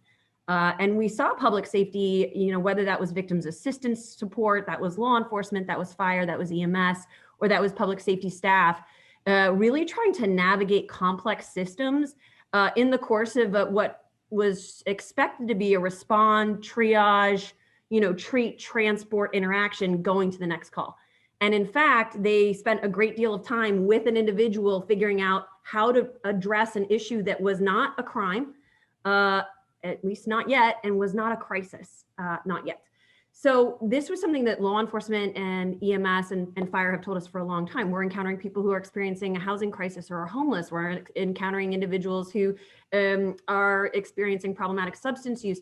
And they aren't, these issues cannot be addressed by transporting someone to the jail. It's not the right answer. So what we want to see is a way for the existing systems, you know, and I know Councilmember Cale Smith is always saying there are robust systems. So the existing systems can connect more meaningfully to public safety, but also that we can intervene before the point of a crisis.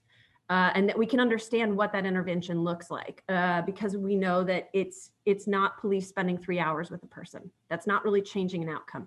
So what we hope to do with the existence of this office is value the community's input. The community knows the experiences they're having, and they know the unmet needs they have, and value public safety input. One of the really important points I think we've made in the past is that, you know, law enforcement, EMS and fire and park rangers, I don't want to forget them as well, in fact, work with individuals, work with families, work with communities, and then in fact know their professions. They can integrate all of that and very often tell us exactly what's at the nexus of a problem or what's coming, right? And rather than just calling over and over again until that ultimate crisis occurs, what are the steps that we can put in place ahead of time? Is that service navigation? Is it, as Chief Powell has said, a right responder model? Is it referrals? Is it case management?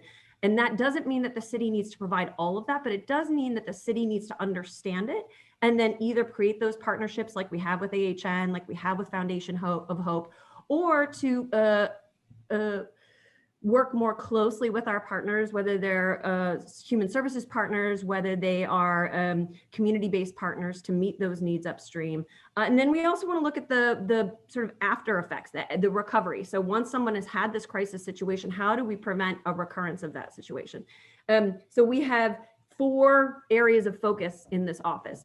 The first is, you know, we've referred to as continuum of support. So that's going to be really the social work component, understanding the exact experiences of the community and first responders, and how might we navigate that response in a different way, whether it's pre-response, whether it's in the moment of response, or whether it's after response. And most importantly, how do we do that safely?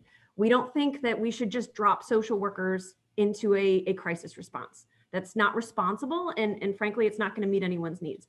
The second piece is what we've called translational public health engagement. So we have examples of first responders doing this already. Hepatitis A vaccines to prevent a hepatitis A outbreak among people who are unsheltered. I know we had Parks on here just a moment ago. distributing personal flotation devices through existing channels to prevent drowning events among young people who may have otherwise had access to guarded pools, but during the pandemic don't. And that's something that EMS took a great deal of leadership in providing. So what are those upstream public health interventions that will prevent a crisis or a catastrophe from occurring? The third point is community engagement. And really we want to sort of start with that. And that can't be, I've said this before, that can't be the cake's already baked and we force feed it to people. That actually means that we need people to tell us exactly what will work for them. And part of that is there's amazing models. I know Councilmember Strasburger has brought up models like Cahoots and Denver Star. Those are fantastic models. Those are models that reflect the values, the priorities, and the demographics of the cities and the municipalities that they're in.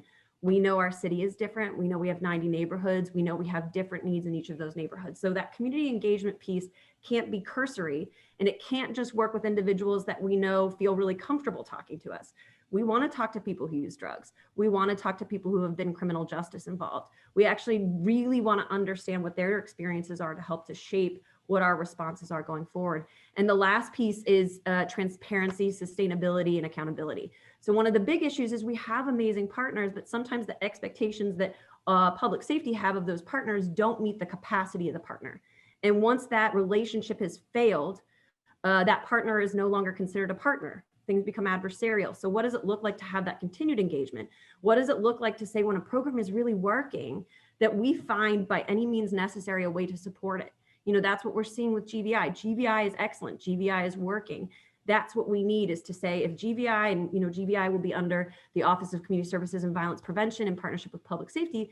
But if a program like GVI is working, then by any means necessary, we want that program to continue. And that's what we're looking at as we pilot our co-responder program with the Allegheny Health Network.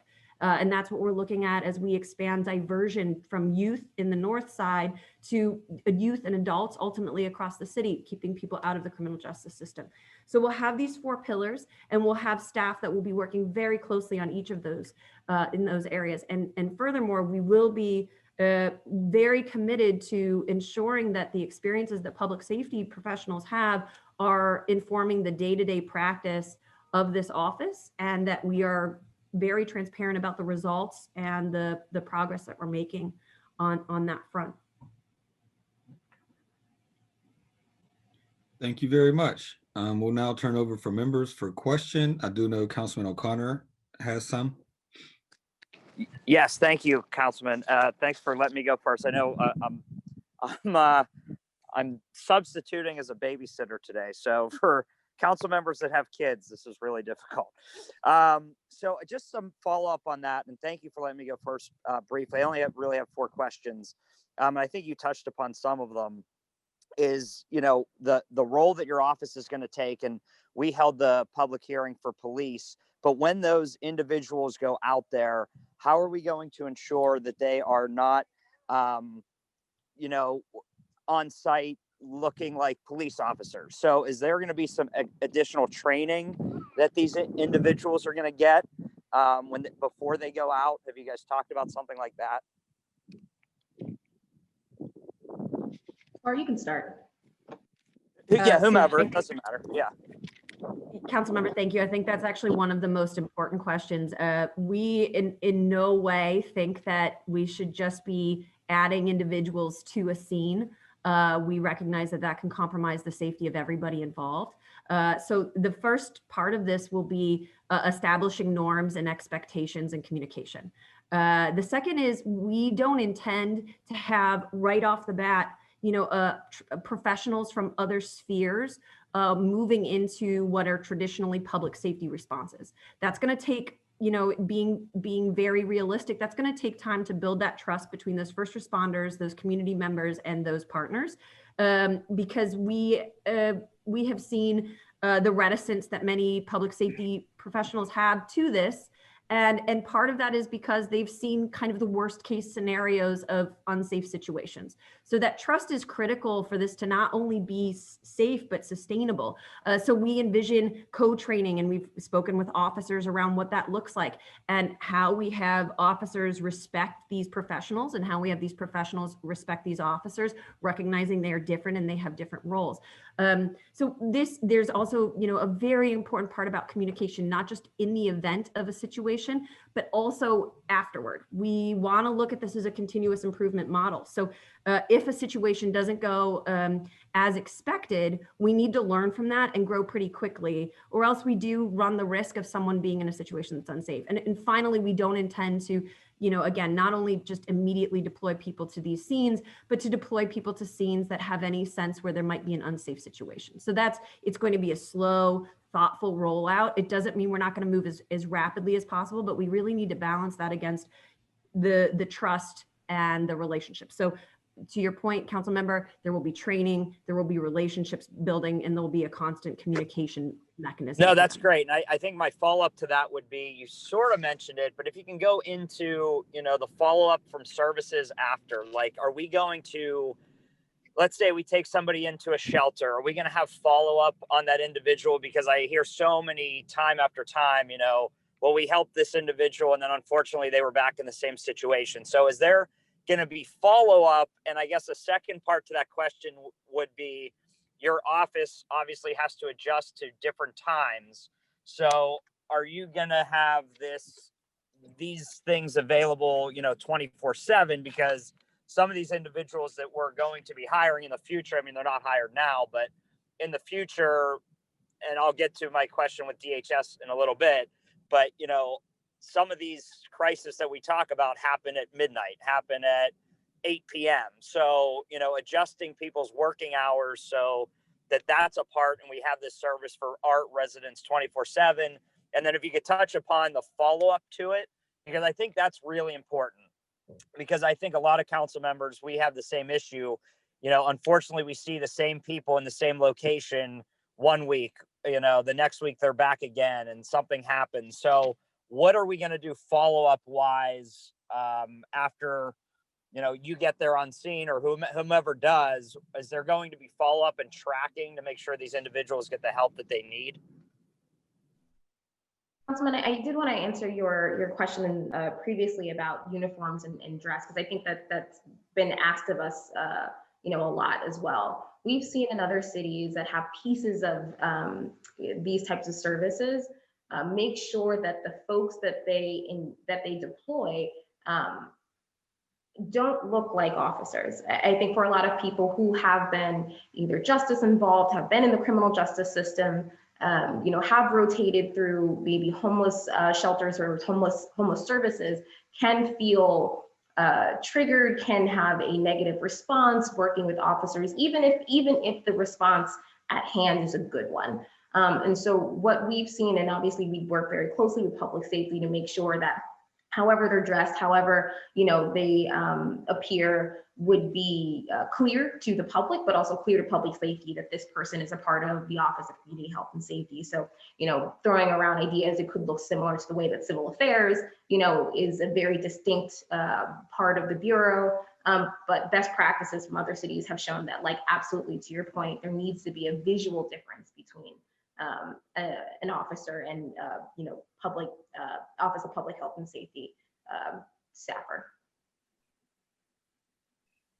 But Laura, did you want to get to the? Sure. Yeah, and Councilmember O'Connor, I think the point you're making about the follow-up is one that we really want to acknowledge and honor the existing direct service staff that work across all of these continuums, because they do remarkable work in this place. And oftentimes what we see are the people who have maybe more complex issues or have not yet had meaningful engagements, or that those engagements have sort of fallen apart. So we don't mean to make this office as the indictment of services, but rather as the rounding out of those services. So what are the gaps? Where are the ways that we...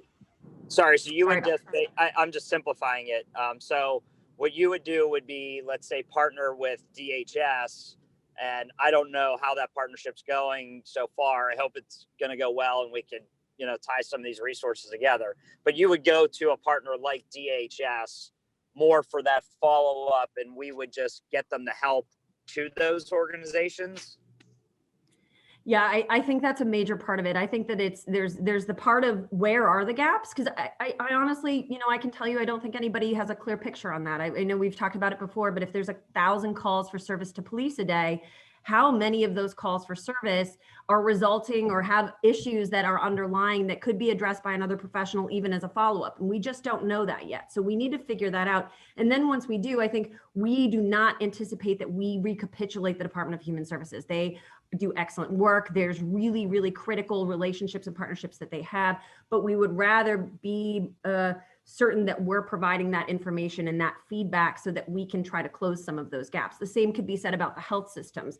How are we making sure that individuals who are engaging in the health systems and maybe leaving without their needs met are in some way being connected with other resources? So, we don't want to become the county or the city human services agency so much as identify the gaps, find the places where we can do the most meaningful work. And that may be in that co-response and follow-up, and then making those connections to services and ensuring that they're sustained. So if someone leaves a shelter, we would say, for example, if police are called because they find that person after they've left the shelter, then maybe our homeless outreach team responds and establishes that connection that person has with their existing services, or works with them to find a connection that would be more suitable to them.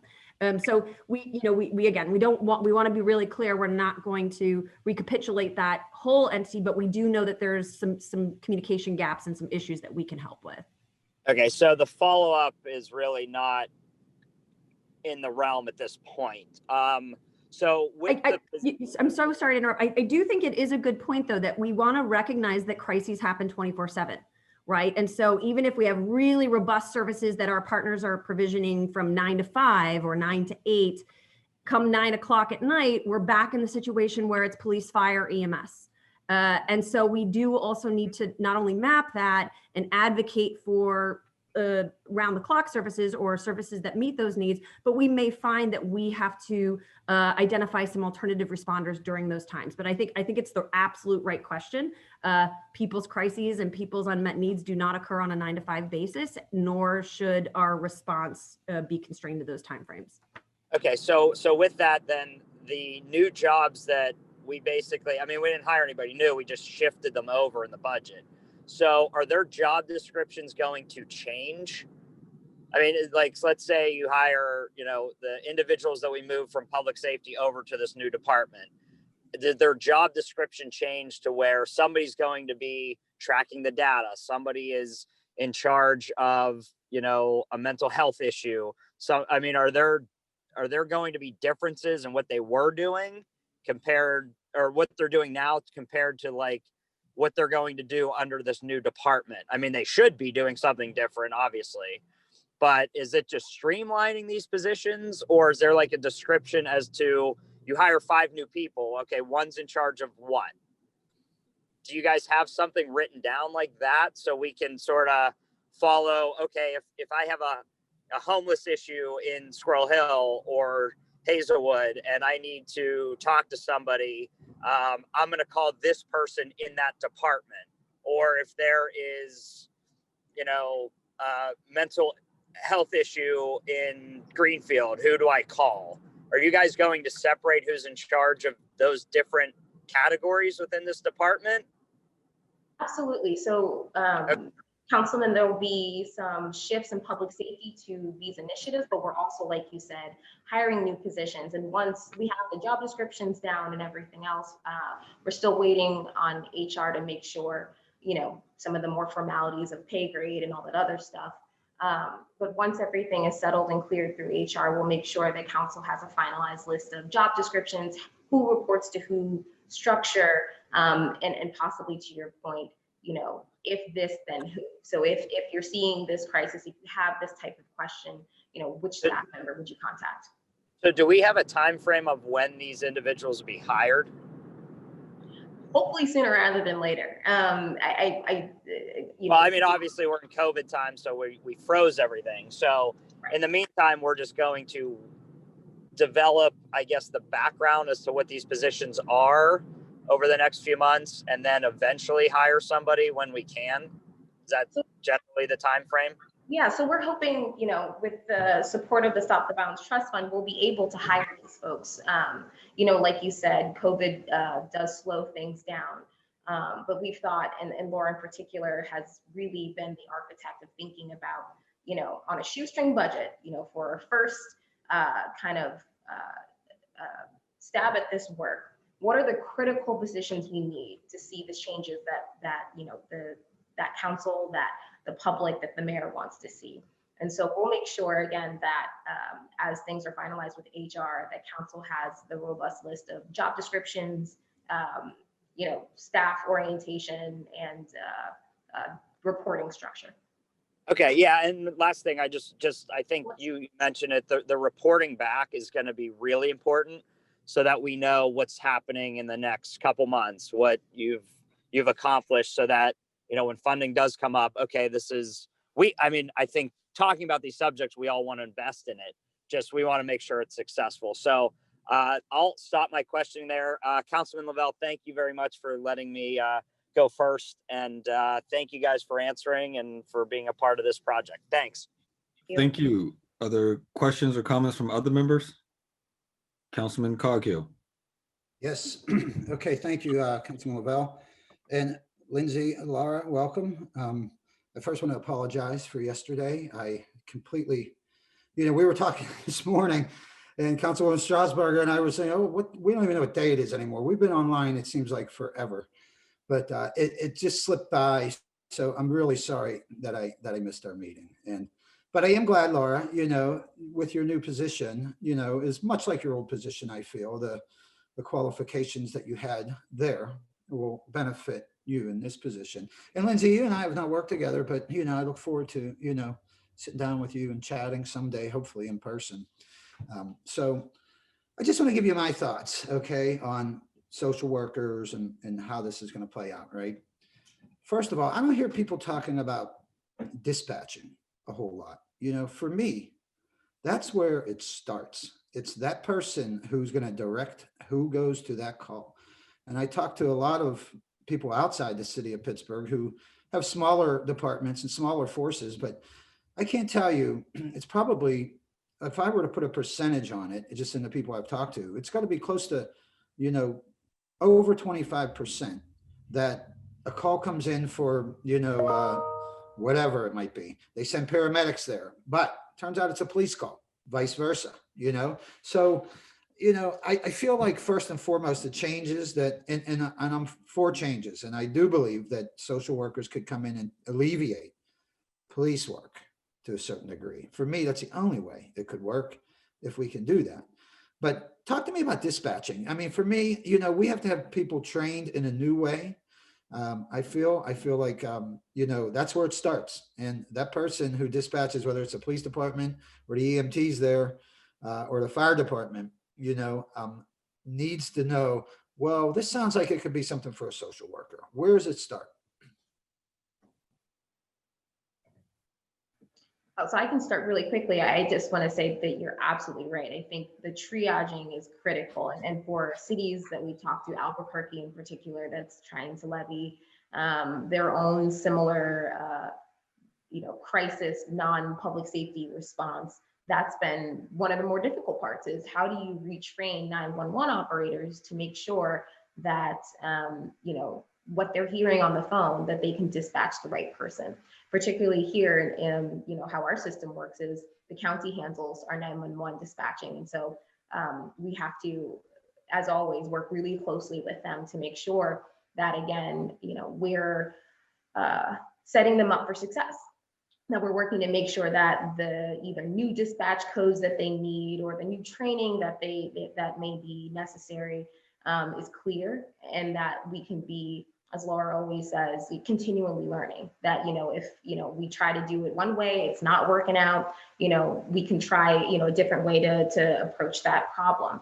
I think also it necessitates a really close relationship with public safety to make sure, again, that they feel comfortable with either the new dispatch codes or what have you, and also that the social worker or the public health responder feels comfortable. We don't ever want to put either a public safety officer or a public health staffer in a position where they would be harmed, or that the person that they're helping will be unintentionally harmed. And so Laura's done a lot of digging as well on how either other cities are dispatching, and also has a really close relationship with the county to talk a little bit more about the nitty-gritty of it.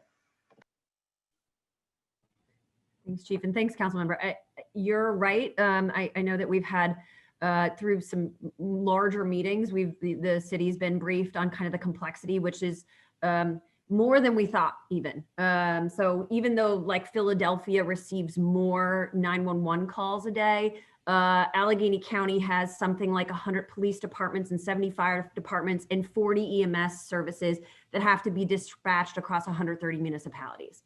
So Philadelphia, as per Chief Brown at the county, has one police department and one joint fire and EMS department. So even though it's still complex, they're dealing with two key entities, and our county is dealing with 250.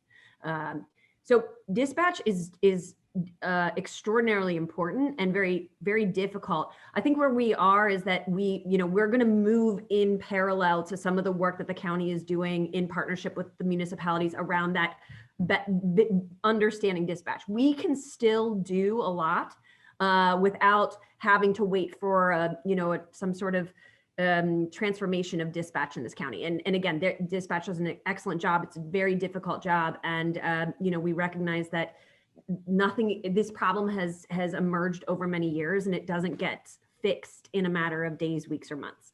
But we know that within the city of Pittsburgh, we have 300,000 city residents. We have 900 officers. Within the Bureau of Police, we have infrastructure around supervision. We have infrastructure around 24/7 staffing in the zones.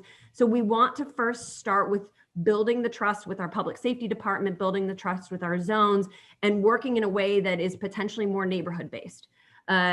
This is what the foundation of, if we look at what EMS does, and this was one of our partners from the sort of the founder of community paramedicine was explaining, is this is what the foundation of the mutual aid in EMS is. Once we've been able to establish a community need, a community response, then how do we extend that response? And in conversations with, the public safety director and some of our colleagues at the county, what we do think is ultimately going to have to happen for these responses to grow is for them to be emerging from the municipalities. So we start, we grow, we understand exactly what we need, and we work in parallel as dispatch is able to bring online our units, then we work through dispatch. Ultimately, we don't want to get into a situation where someone in a point of emergent need has to decide what one of 10 phone numbers they're going to call. That's unsafe for everybody. We don't want them to go, shoot, do I call 111 or 611 or 911? Because that is, ultimately a recipe for potentially really harmful situations where someone's situation escalates. So we don't want to overly complicate what is already a very complicated system, but we also don't want to have to wait until sort of these really, really complex fragmented elements of this region are all aligned, because that's going to take time. And frankly, I don't think we have that time. Police, EMS, and fire have been telling us for many years that what they're seeing is escalating sort of every day. And they're the ones, this is the very difficult thing. And I know you know this, council member, because you talk to public safety. I think it's frankly sometimes easy for, me as a person who sits at a desk to say, wait another week, wait another month. I don't think that the community members who are affected and the public safety professionals who are engaged have that privilege. They're the ones who have to look at a family who's being evicted, who have 2 kids, who have nowhere to stay, and say, I don't have anywhere to take you. And then watch that crisis escalate, watch that family be separated, and watch a family move into a system that, ultimately may be very harmful. That takes its toll. I mean, that really does. It takes its toll on our medics who respond over and over and over again to situations that are just continually escalating, and we haven't given them the tools or the referral power to address it. So I think, sorry, that was a very long way of saying it's the right question. It's the right question. No, I'm glad to hear you say that. My next question was, are we going to have another line?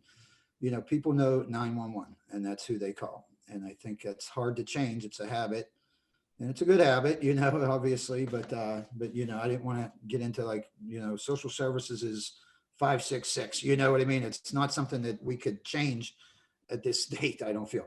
However, I will say this, you know, the dispatchers, no matter how well we train them, you know, and it's because of the caller, whoever might be calling, you know, a lot of times they're in a panic.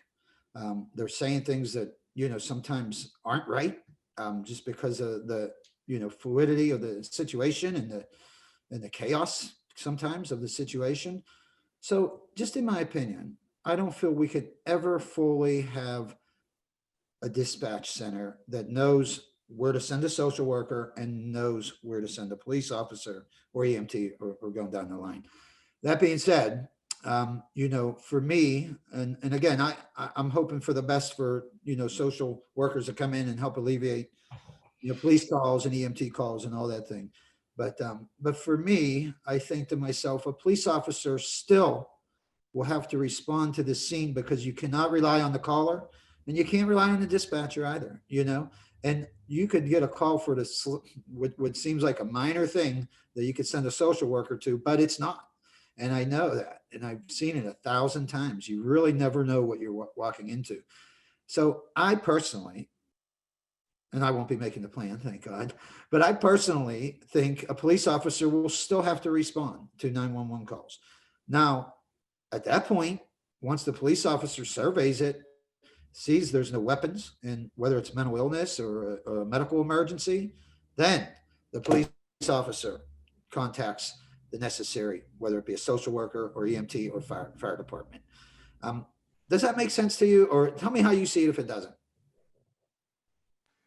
I think that there's also, from what we've seen in other cities, a lot of space to co-respond as well. So like to your point, we never want to put anyone in a situation where, like you said, dispatch accidentally calls, you know, public health when it really should be public safety. We don't ever want that to happen. This will take a really slow ramp up of trust, I think, between officers and then the Office of Community Health and Safety, but also, you know, trial and error, as Laura said, of, you know, maybe when dispatch calls this one, we should send an officer as well. I think the initial first, you know, I don't want to speak out of turn, but the first few years of this program may have to be a co-responder model, where it is an officer and someone from public health and safety being able to show up at the same time. And that if it is, like you said, just a public health approach, then the officer is able to answer and respond to, you know, calls that are more suited to their calling and their training. So I completely hear what you're saying about, again, never wanting to put someone in a situation where it's dangerous. But we've seen with time, a lot of time, that other cities that have a similar model are have enough trust and enough experience over the years to really develop a model where, you know, there are spaces where just the public health responder is available. Yeah, that's good to know, Lindsay. And I'm glad, and I figured you all would be thinking about all these things, and it's good to hear that you are. I will say that, you know, when you're responding to a call, first and foremost, it's got to be safe. Now, the only way I feel around that, we're always going to have dispatch errors. We're always going to have call-in errors. We're going to have that. You can't get around it. And a lot of times it might not be the dispatcher's fault. Now, are they liable or are they not? Is the county liable? But regardless of all those questions, I do feel the only other way is if we had a robust kind of an army of social workers out there who are making and alleviating these calls from the work that they're doing, you know, without going through 911. And if they can be out there on the street and if we just see it naturally happen, that they're in contact with, you know, whether it be an overdose or mental health illness, you know, that's the way I feel, that we don't have to get them involved in the 911 calls and send them into those situations. They know the situations kind of that they're going into. And I really do feel like the social workers have to be real, excuse my French, badasses on the street. Not afraid, of anything, pretty much, you know. They have to be, you know, really, really tough people. And to that question, is it decided if a social worker is on a call that they are allowed to carry a firearm or not? Hidden, of course. So I think that's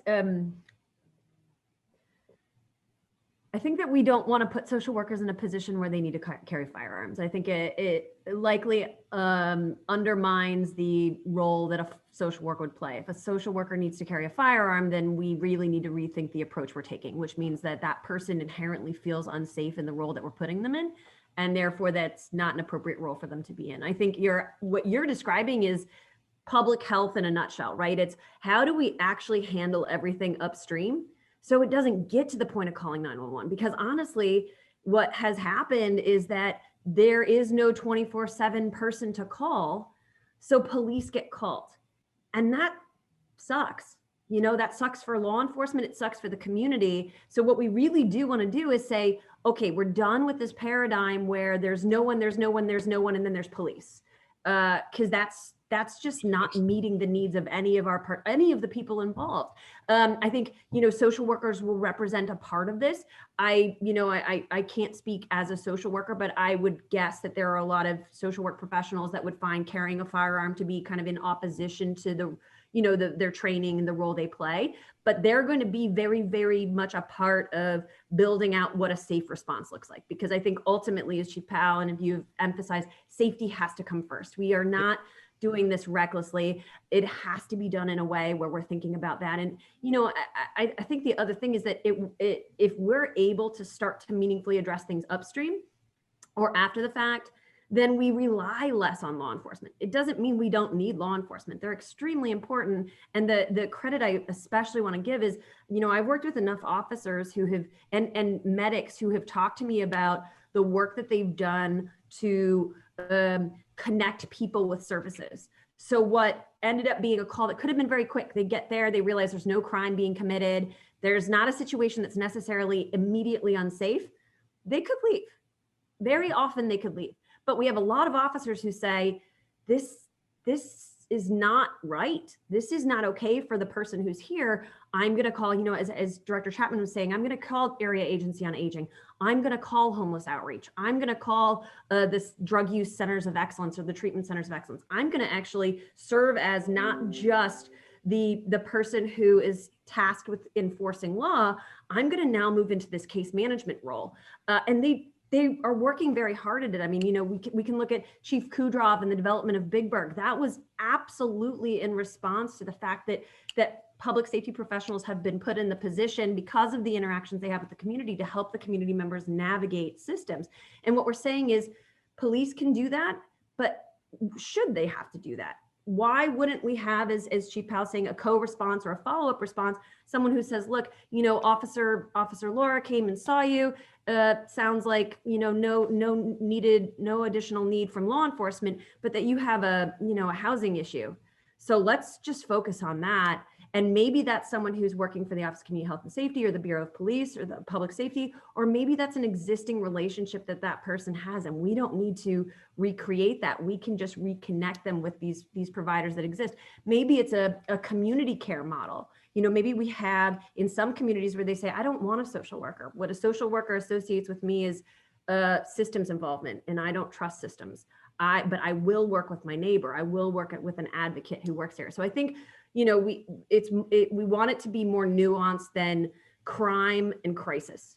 Yep. And that's unfortunately all we're able to address right now. Yeah, and I'm glad to hear you say that. I am by no means advocating for firearms for social workers. I think it would be a horrible idea. I really do.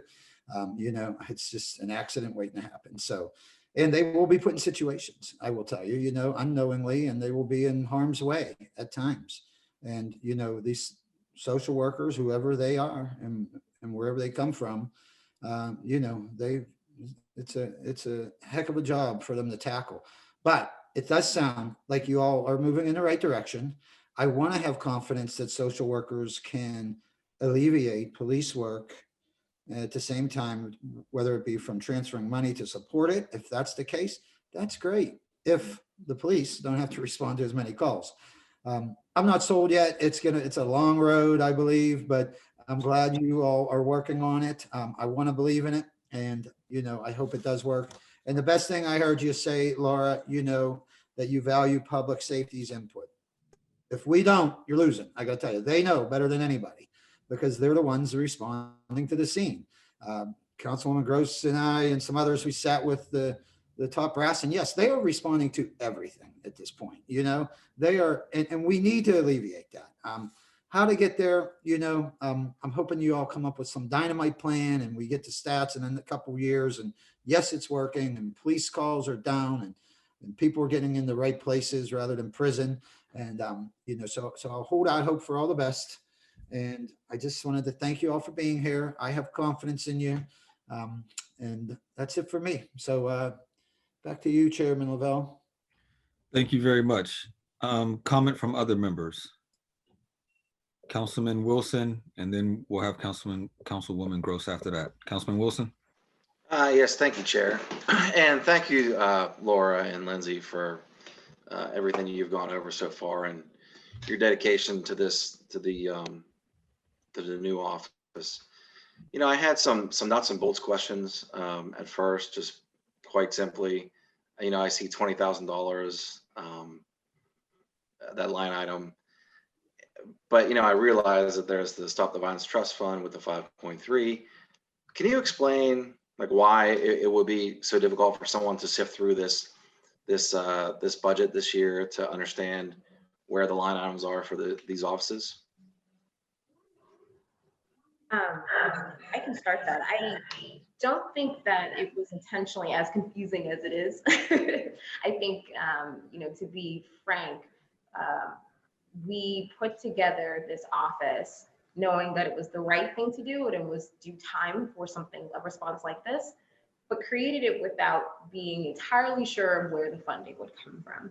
And with conversations with the folks that were thinking about the Stop the Violence Trust Fund, including council people that are on the call currently, it became very clear that what they were trying to do and the work that would be housed within the Stop the Violence Fund was deeply aligned with the Office of Community Health and Safety. And so as all of you know better than I, we've really tried to put this budget together, understanding the unfortunate reality and the economic impacts of COVID, and really just trying to make $1 out of 15 cents and really stretch our money here. The budget wasn't put together intentionally in a way to confuse people or to hide where the money would come from. It was we built it and had confidence that the folks surrounding us, including hopefully in the future private dollars, corporate dollars, would see the value in this office and in this work and find a way to fund it in a sustainable way. Okay. Yeah, I would just get a lot of conversations around where where they can really understand what this department will be doing, and obviously people want to look directly at the money and what's being put into it. So I'm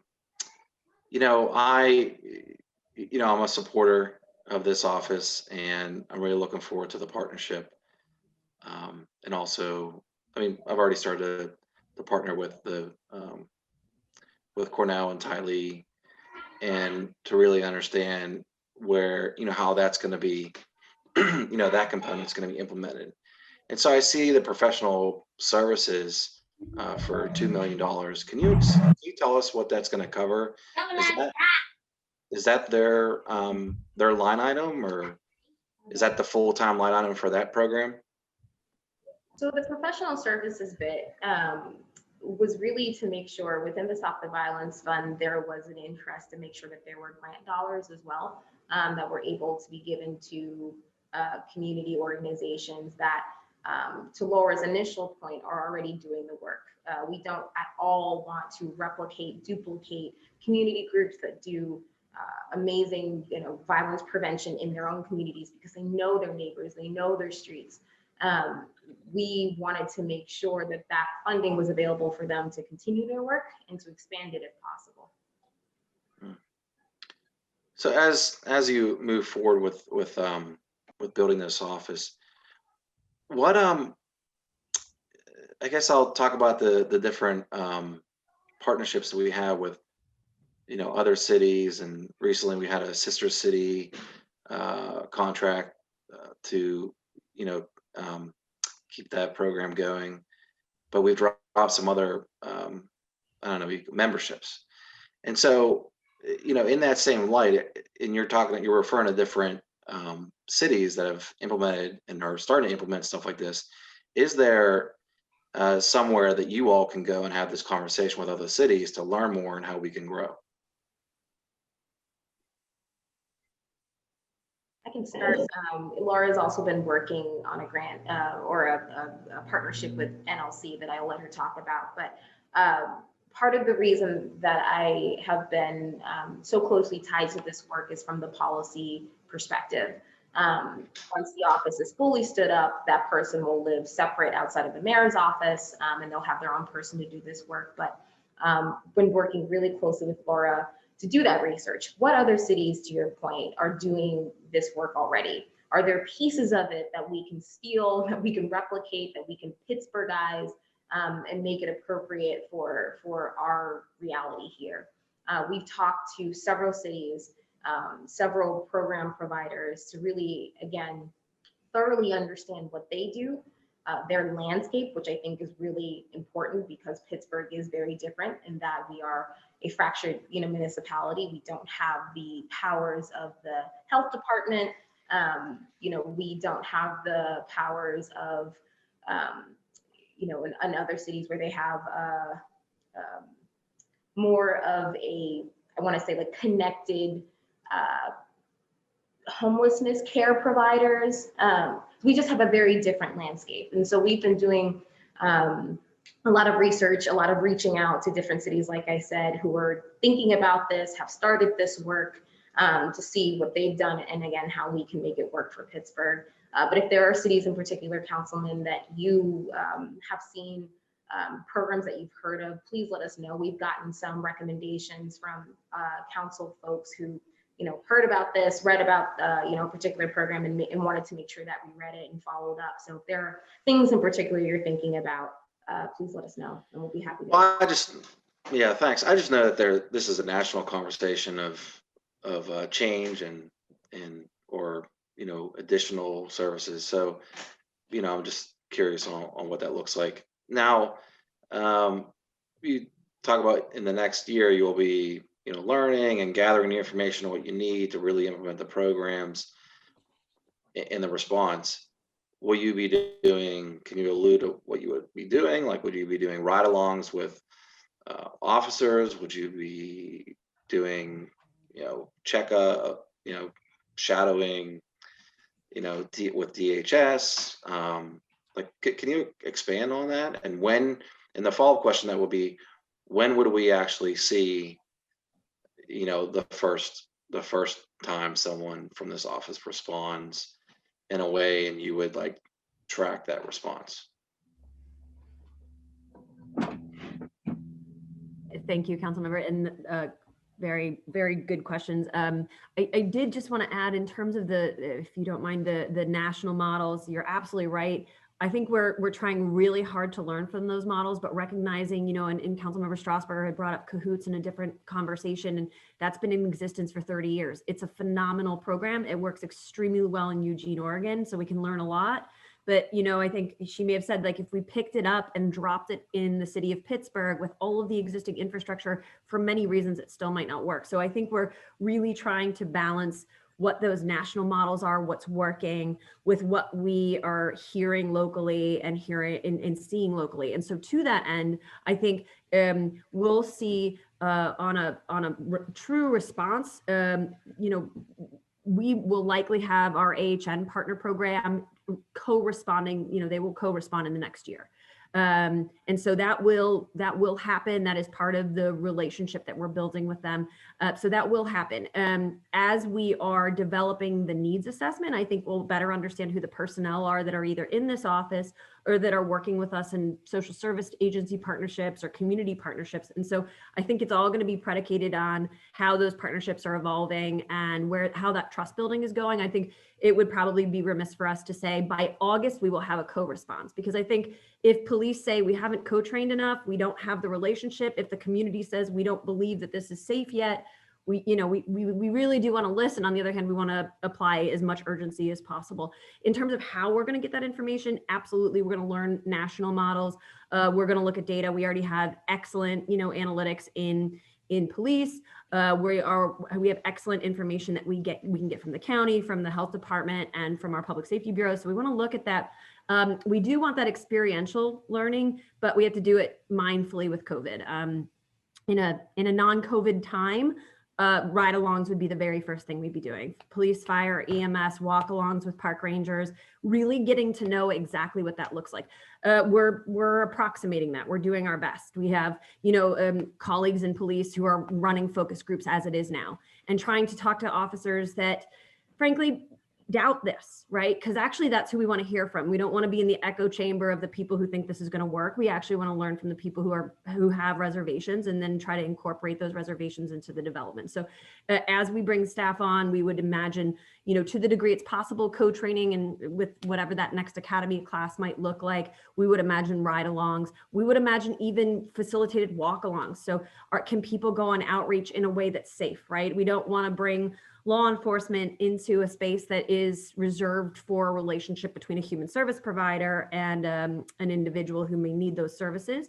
But we do want to figure out how to communicate all of those disparate perspectives. So even micro-credentialing, we're talking to some partners in university about what it looks like to micro-credential some of our public safety professionals, so that they have that empathetic understanding of what their partners in human services may be addressing. So I know that that doesn't give you a totally solid understanding. I think we're really trying to figure out what is possible and what is safe in a COVID time, but certainly that ride along as much as possible in person or case conferencing type models through Zoom, and experiential practices as they become possible.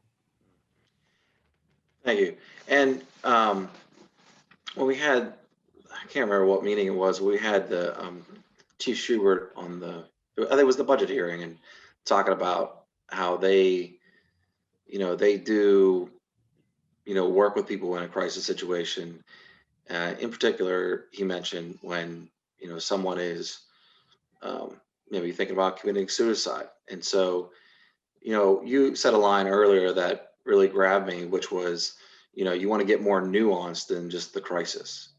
So can you expand on that? Because we have one situation where someone may be experiencing, mental thoughts about suicide, but then you also have, where someone may, that's them being violent to themselves, but it could be being violent to someone else or their family, and then SWAT shows up in the house.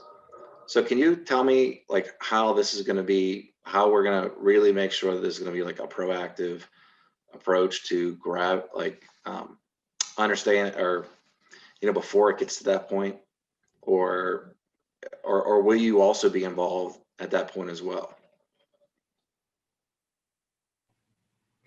So some of this is, we've talked to, I've talked to enough officers, and I've said, well, we'll look at your data and we'll see where your call volumes are. And I've had officers in every one of the zones say, we could actually just tell you the 10, 15, 20, 30, homes, areas where we know people's situations are escalating, because we've already been called there. We know that those situations are getting worse, and we don't have the tools in our tool belt to address it. So part of this is, they're like Paul Revere. They know that this is coming, and we just have failed to listen. And I mean, I don't want to say failed to listen, but we have an opportunity to listen. So some of it is the information already exists. We can talk to police, we can talk to EMS.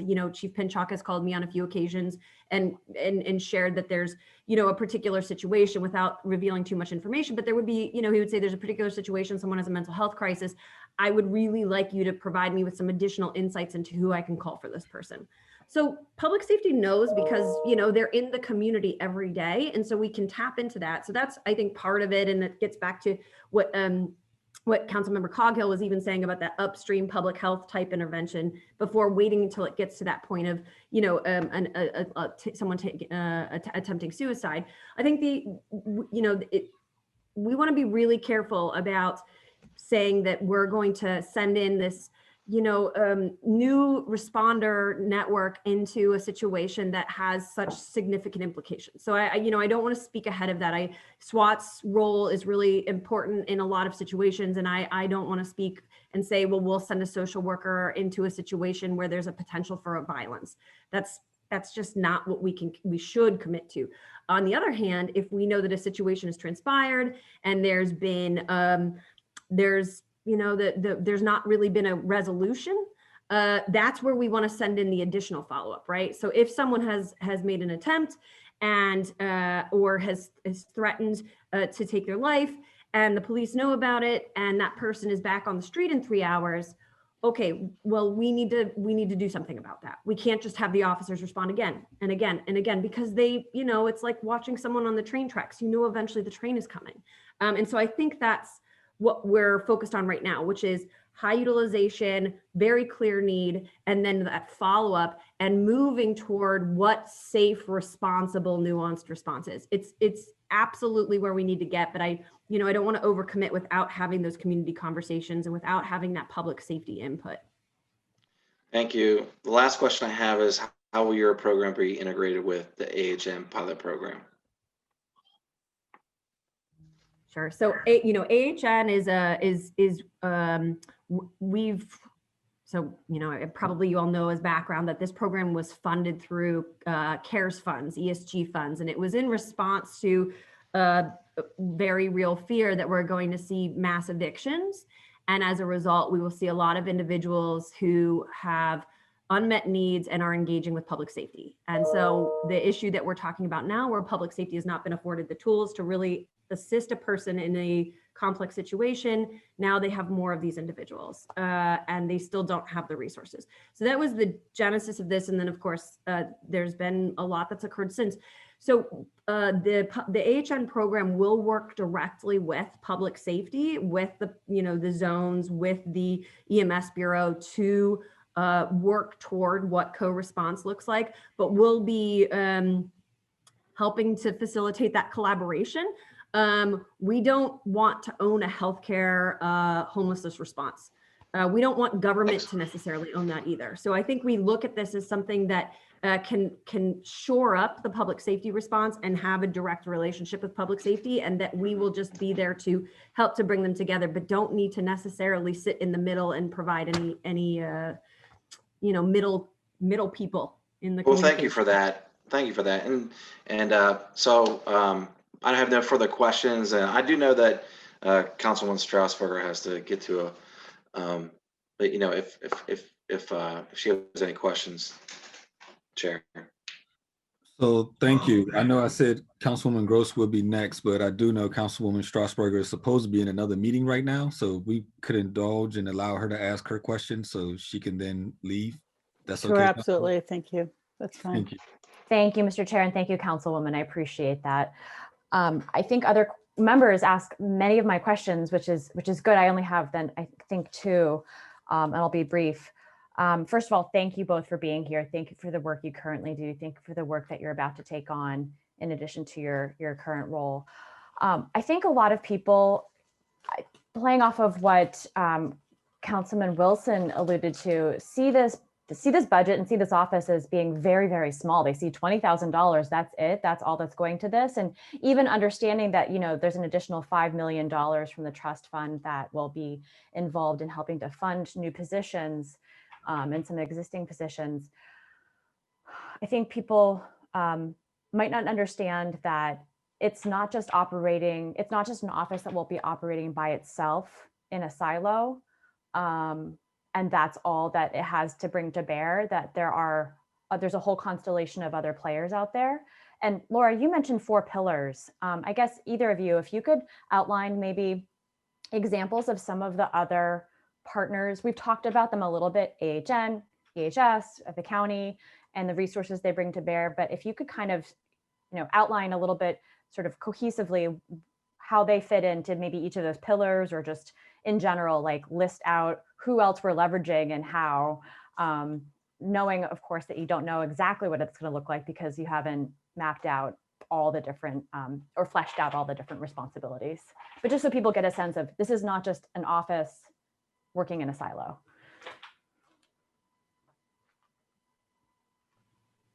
So thank you for pointing that out. You know, we could look at first on the translational public safety piece. So not just outside of government, but even within government, we've already been able to work with Parks, right? Parks has this exceptional relationship and access to young people and to the community and to older adults. So how do we just serve those individuals as well as possible and partner with Parks to do so? And so we, you know, in the past we've distributed naloxone and trained seniors to understand naloxone because people may overdose who are using pain medication, or they may have a family member who is, you know, dealing with some sort of substance use that may result in harm.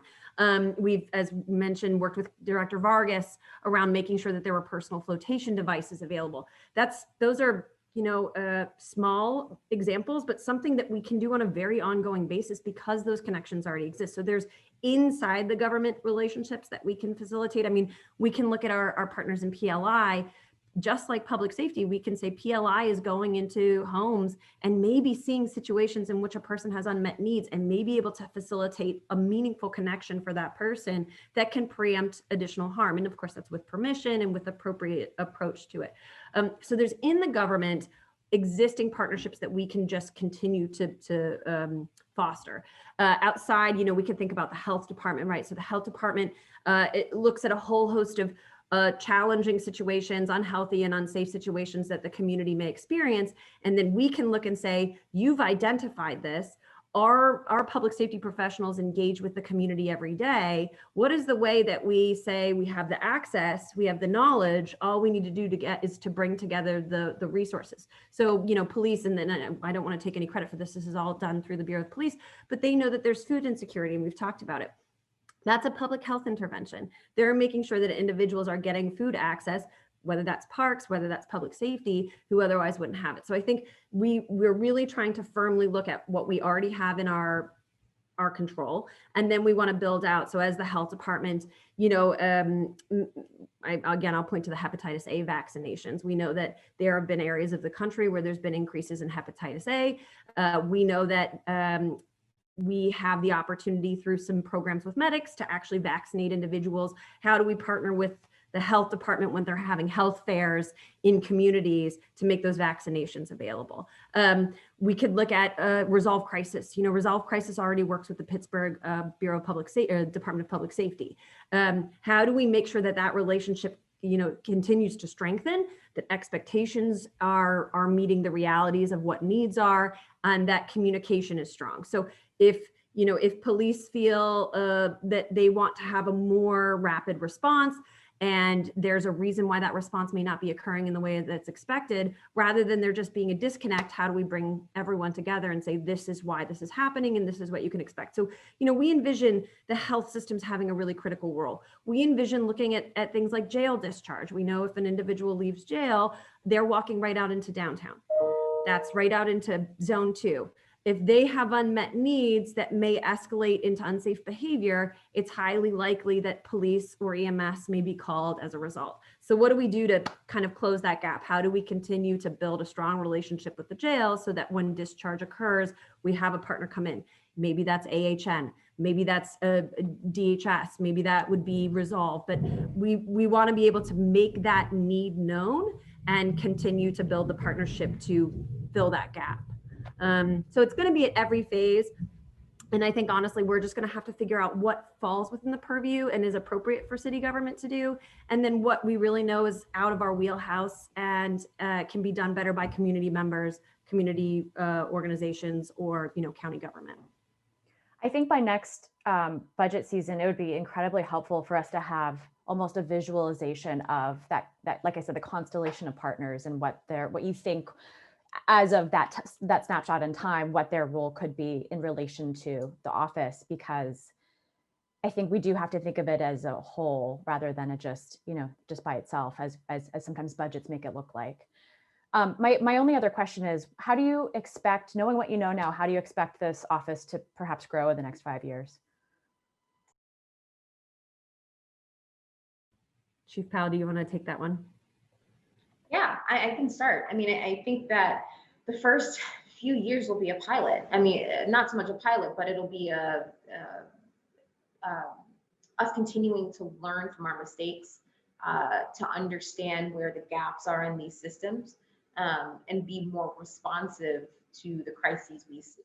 So I think in the first, maybe this is my optimism, but in the first, 2-3 years, we'll really be getting on our feet and expanding at the same time. Because I like everyone has said on this call, or this hearing, there is a lot of interest and a lot of need in systems and programs like this. It's beyond trying to do something just to do it, to see if, maybe this sticks. People are really begging for, crying for alternatives to public safety. Public safety is begging and crying for alternatives to public safety. We know that this office is going to be critical to really thinking about, frankly, inequality in our city, but also long-term, what does a robust public health approach look like for all of our residents? To your original point, in the next 5 years, we hope that this office will have its footing surely underneath it, but we'll be expanding in ranks as well, adding more first responders, public safety or public health first responders, and also getting more credibility. I might be speaking out of turn here, but I think that if done well, this could be a model that other municipalities pick up. Some of the beauty and the challenge of Pittsburgh is that we are just one city of many. Our borders are porous.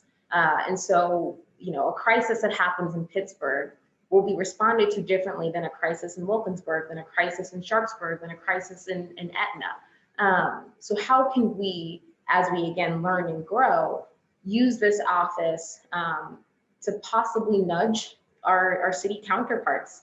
How can they adopt something similar? How can we partner so that it's not just strictly the residents of Pittsburgh have this benefit and have this office and have these services? It's the greater Pittsburgh area gets to feel the greater effects of a public health approach. Thank you so very much. That's helpful to get an understanding, and just want to thank you both again for the work that you're doing. I think the point you made was spot on, that we can't just look at ourselves as a siloed entity, that our borders are porous, and that we need to be thinking about the region, because we're only as strong as the region. The region's only as strong as Pittsburgh, so we really do need to be thinking regionally as well.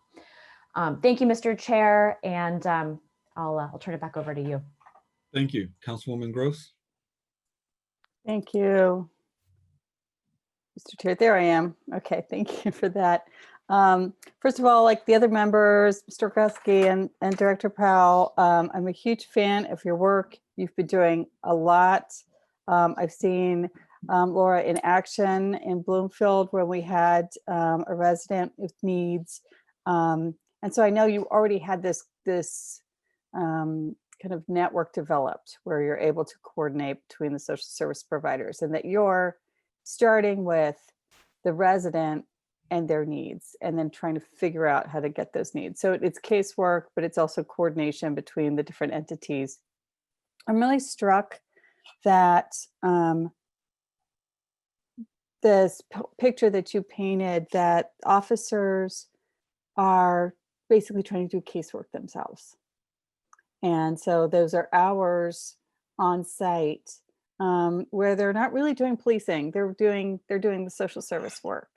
Because in this debate, it's been, I think, painted the other way, right? That we don't want, the fear is social service workers are doing police work, and that would put them in harm. And I know this is kind of what Mr. Coghill was getting to, but that when you talk to our officers, that there's already so much of their time, and I heard it from leadership, and you've heard it from the officers on the ground as well, that there's so much policing time and so much of those calls for service that we usually refer to as 911 calls, they really aren't at their heart policing work.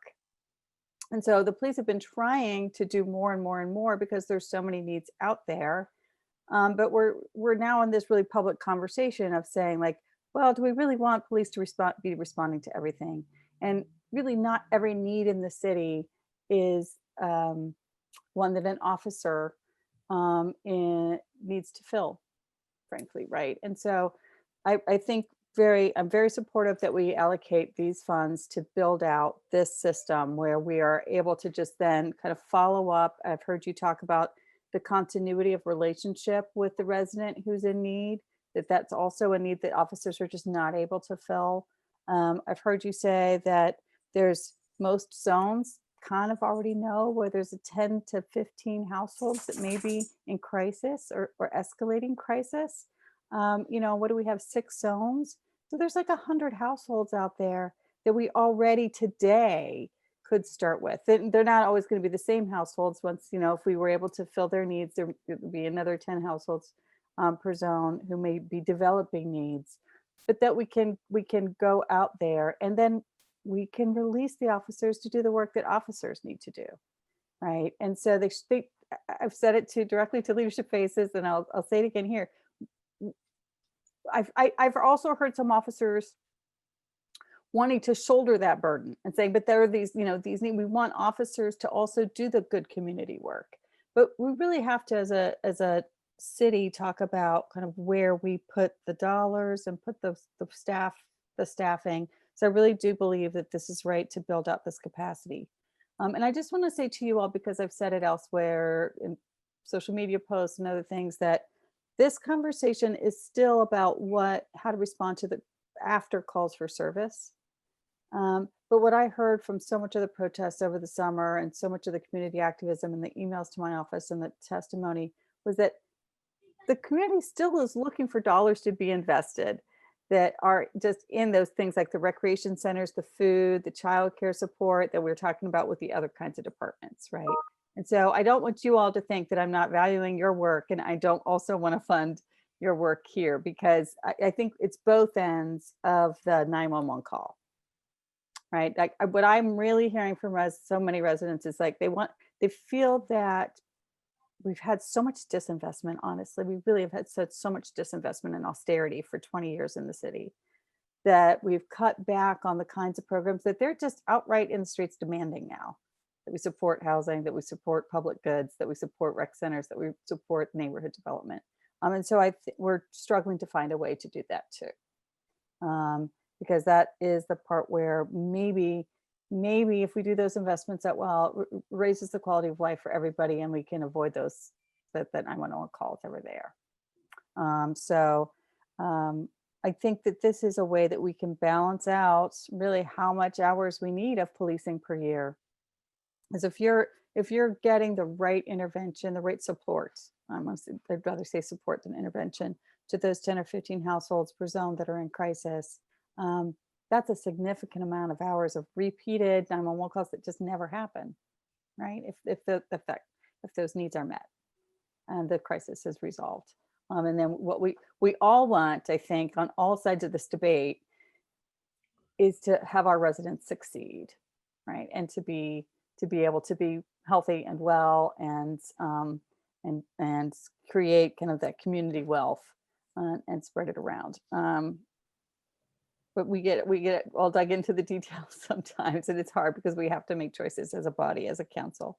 One direct question that I have that is a small detail, but it's been actually kind of on my list for a while, and now I get a chance to ask, is I had it up on my screen, the Big Berg. I don't think this works, that you can't really see like the light in the camera. This is the Big Berg app that you were referring to.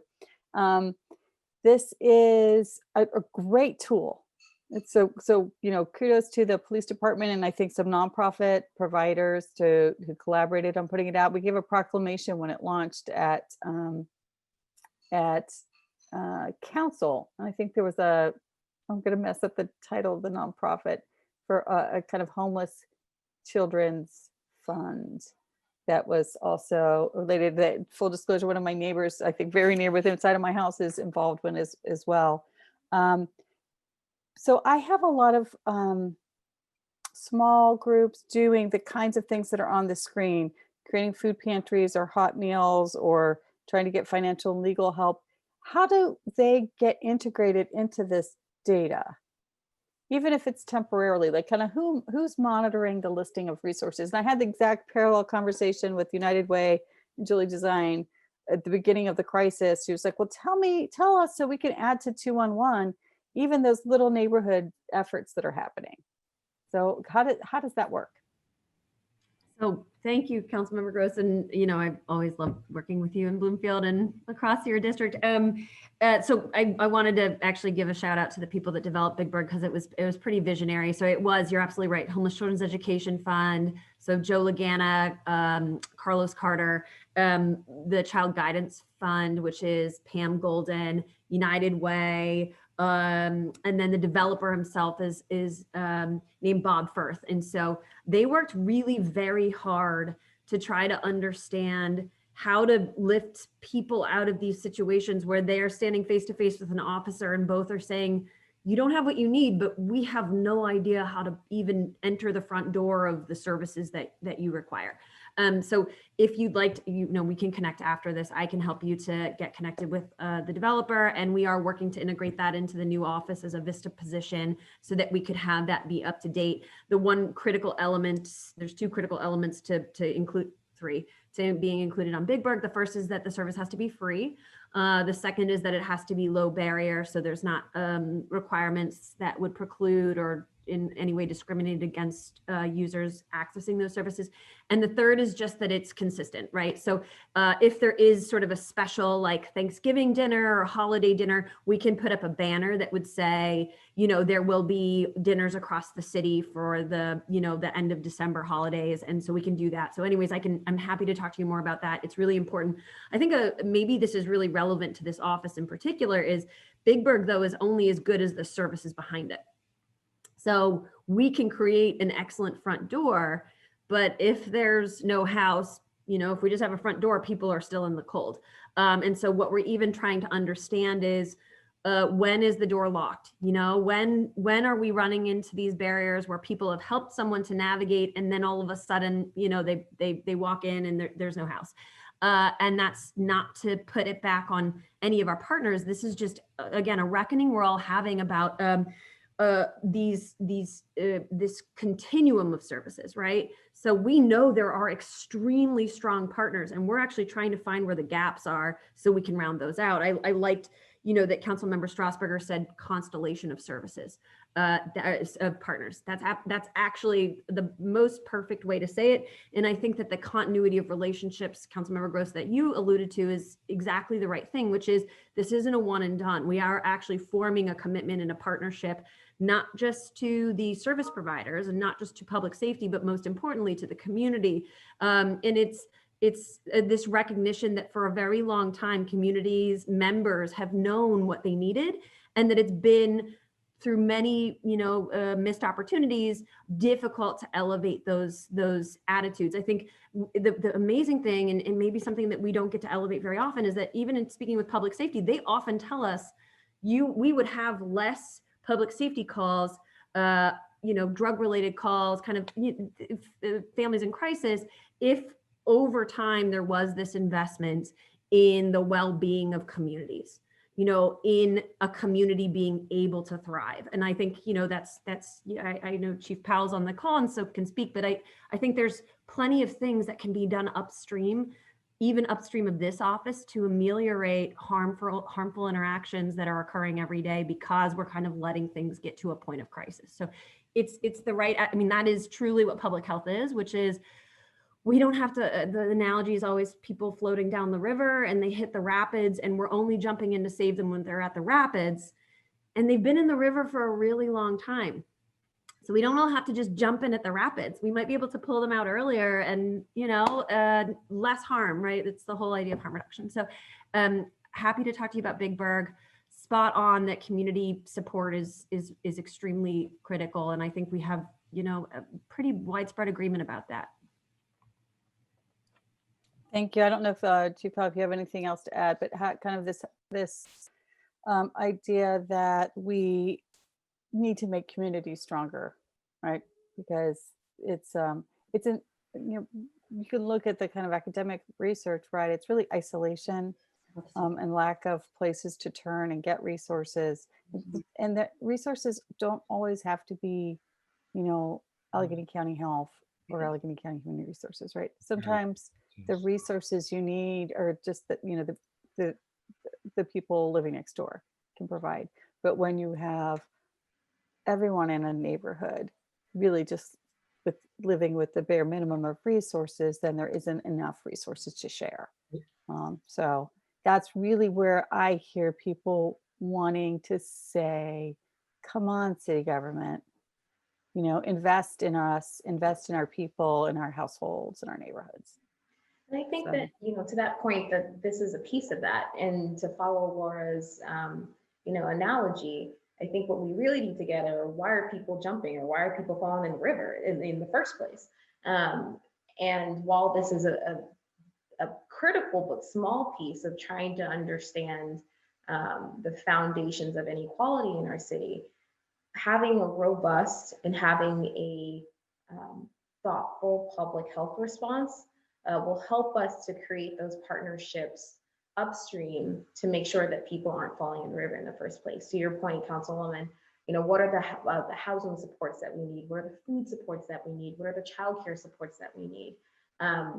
Because this office is relational in nature, that it depends on the success and depends on the partnership between public safety, the mayor's office, other entities. I think that it'll be a really good barometer going forward of really trying to be responsive to those deeply unequal needs that folks have. Wonderful. Well, I'm eager to see you get started. What actually does happen, not in the next 5 years, but what happens in the next 5 months? Did you capture that part already? I had to step away a couple of times, but do you have offices? I guess we're all still working remotely. Yeah. So we're working on that. We are working on finding a space, hopefully within the city county building, if and when we all come back with the passage of this budget. We've got job descriptions lined up. We really want to hit the ground running again, because as every council person, has said, that this is critically needed. So we don't want any stall to come from our end. So we're ready to go. Laura, again, will be the director and the day-to-day manager of this office. But in terms of, working with HR to roll out the job descriptions, hiring, where folks will sit, working with INP to make sure they've got the right technology. We've been starting those conversations already in the hopes that come January, we can, begin the process of putting out job descriptions and getting people hired ASAP. We don't have a case management software. Case management software? Yeah, I mean, basically you will be kind of doing casework. So that is an excellent point. And actually, the Victims Assistance Coordinator, who is part of Shatara Murphy's department and works for Director Murphy, brought up the same point. And so we are having some early conversations with Innovation and Performance about responsible management of information. Obviously, police do have their existing system, EMS has their system. Those need to remain separate because they have very specific functions. So what does it look like to responsibly manage information? But also recognizing that we won't be moving into a place where we have 350 families that are relying on a victims assistance coordinator in the city, because ultimately that would probably be kind of an irresponsible thing for us to do, because we need to connect them with the durable supports and then keep building up what is within the purview of the city to do. So we it's full disclosure, I worked in healthcare where I'm going to be extremely attentive to protecting people's information and ensuring that access is responsibly managed and only available to people who have, very clear guidelines on how that information is used. So thank you for asking it. Yeah, absolutely. I mean, we struggle with it in council offices, and I won't take time here, but maybe you've got a call about a landslide, but you kind of know, I know from my brain, which is not a good enough database, that the previous owners at that same house had a landslide 6 years ago, right? So that's not, I always tell myself it's not a good enough system. We need to be able to, frankly, we're just using spreadsheets and that's not good enough. And before we did that, there really wasn't anything but paper files and Post-it notes that got thrown away after the kind of call was resolved. And we know from working with residents, that is not good enough. And so when you're dealing here with, crises that are bigger, frankly, than some sliding, but the house wasn't sliding off the hill. It was just kind of a neighbor's yard that was sliding into it. That it's, it's important to be able to pull up your records from 4 years ago or 5 years ago to hand it, even if you're just handing them off wherever else needs to have them. I think a real hazard is that the information, the history, the story lives and dies with an individual in city government. So we don't want it to be a situation where someone isn't able to access the resources and the support that they need because someone's left city government. On the other hand, we also, again, want to be very responsible. We are government, right? And lots of people who have unmet needs have pretty good reasons not to trust us. So we also don't want to put anybody in a position where they feel like they're being tracked. So that's going to take a lot of really thoughtful development. And, we're very fortunate to have one victims assistance coordinator presently, which was, Director Murphy and Director Histrick's full intent was to bring that capacity into public safety and building upon that. So we have an ethical, responsible approach to how we're working with individuals in the community. Great. I don't want to keep us any later, but I'm glad to hear that you're probably going to have to be coming back, or maybe the Stop the Violence Fund would be able to cover that expenditure probably as well. Yeah, because you'll need a system. Okay, that's all, Mr. Chair. I appreciate your work, both of you, and thank you for coming here to give us have the answers to our questions. Thank you. Is there anything else from members? Councilman Coghill? You're on mute, Councilman. Okay, thank you. I just wanted to follow up real quick on a couple things. First of all, I'm all for the Post-it note, program. Just teasing. He does that. I've seen it.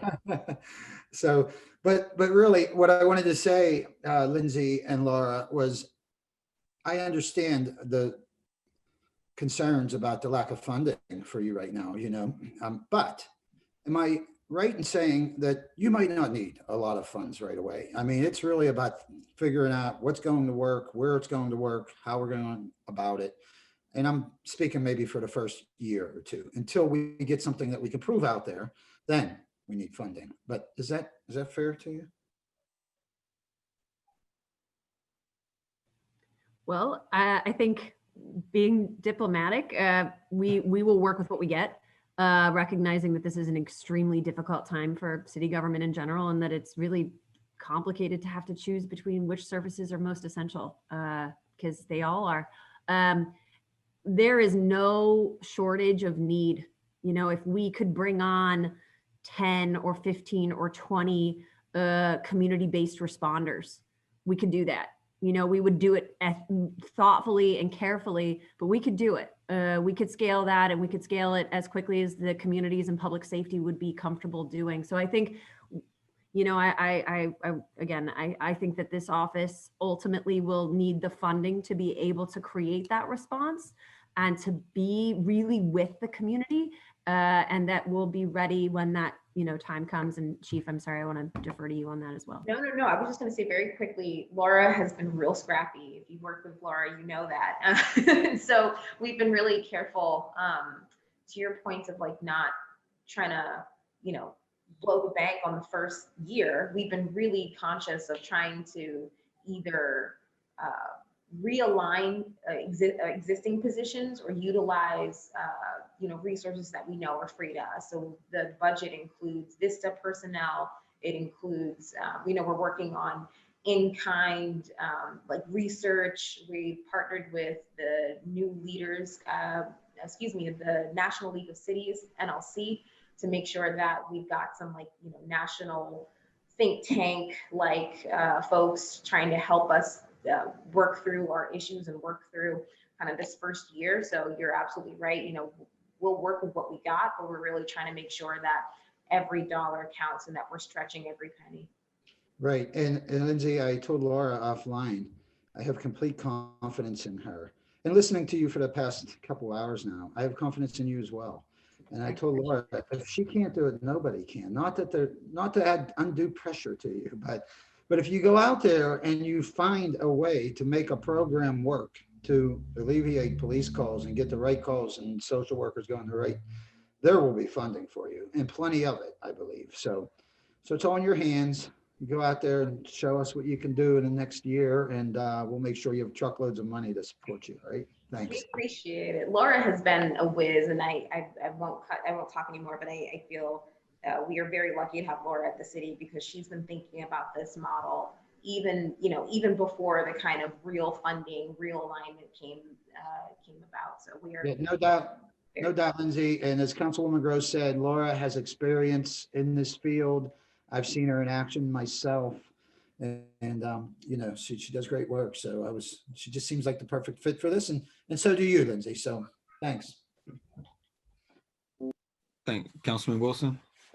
Yes, to the question about funding, you do have the opportunity to look to the future. The way that the legislation is set up, it goes from 5% to 10% over X amount of years. Have you all been thinking about that? And I mean, I guess you could just keep that in mind and really, just like the Department of Mobility and Infrastructure, they look 10 years, now they're looking 50 years ahead. And so what are your thoughts on that? So now you're starting off with the Stop the Violence Trust Fund at 5%, but, as the police budget, wherever it is now, 5% of that, and wherever it would be in years to come, it'd be 10% of that. Absolutely. I think that the work that the Office of Community Health and Safety will do, the office that GBI does, is so critical. And then we look forward to in the future an expanded budget, but also, again, that we'll have the know-how and the background to make those smart and budget savvy choices on how to expand the office. I think in some ways it's very helpful that we're working on, Laura's going to disagree with me on this, but I think that in some ways it's helpful that we don't have that full pot of money up front, in order to get buy-in with not just the community, but with the Bureau.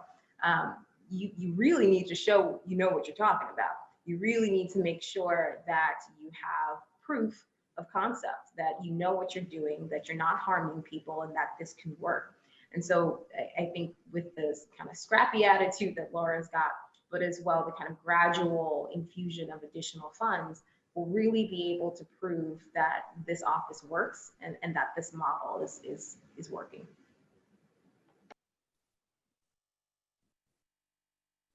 All right, thank you. Yeah, I just wanted to talk about that for a second. Thank you. So we've had a very fulsome conversation. So I think any question that I was going to ask has already been answered. What I will say though is, and I spoke to the chief of police towards the end of last year about this, and this was before we came up with this idea, which is something in the middle between a social worker and a police officer, which is sort of a mentally health trained, social work trained police officer. I believe it's, and I'll find the information because I was looking into it last year, but I believe it is in San Antonio, Texas. They have what they call mental health units that are actually police officers, but who are trained with mental health expertise. So the example is, to try to get to Councilman Coghill's example of, well, you can't necessarily send a social worker to a dangerous scene. The example, when I was researching it, that they had was when a woman called into 911 and called in very hysteric because her husband had pulled a gun on her. And so what in normal cases, obviously we would obviously have the police going out, but what they did was they dispatched the mental health unit of the police force. And so they went out, and as opposed to having a ton of police showed up, it was just 2 officers, and they began to engage the gentleman and then began to understand that he wasn't on his medication. He was a former Marine. He had just lost his job. And yes, he came home upset. Something happened between him and his woman. And they were able to essentially talk him down, so that they didn't bust into the house. And so that was just sort of one example of where, no, you wouldn't necessarily want the social worker to be the first on the scene, but at the same time, you want someone who is trained in that sort of a response, so that you're not necessarily pulling your gun out, but rather he quickly learned, okay, you're off your medication. Can we deal with you? And yes, they eventually arrested him, but they arrested him quietly, took him away, said, let's go get you the help you need so you can return back to your home. So that's just my suggestion. Something I also think that we should look into is sort of the mental health aspect for our officers, and understanding the social component of it. Other than that, I have nothing else. I do want to thank you all for your wonderful work, for pulling this together quickly, because you all have actually pulled this together quickly in the last couple months. And I look forward to working with you all moving forward. With that being said, and I want to make sure I get it correct, we need a motion to recess until Tuesday, December 8th at 1:30, when we will have innovation and performance before us, which will be chaired by Councilwoman Strasburger. And that's next Tuesday at 1:30. So can we have a motion to recess? Motion. All those in favor say aye. Yep, aye. We are in recess. Thank you. Folks.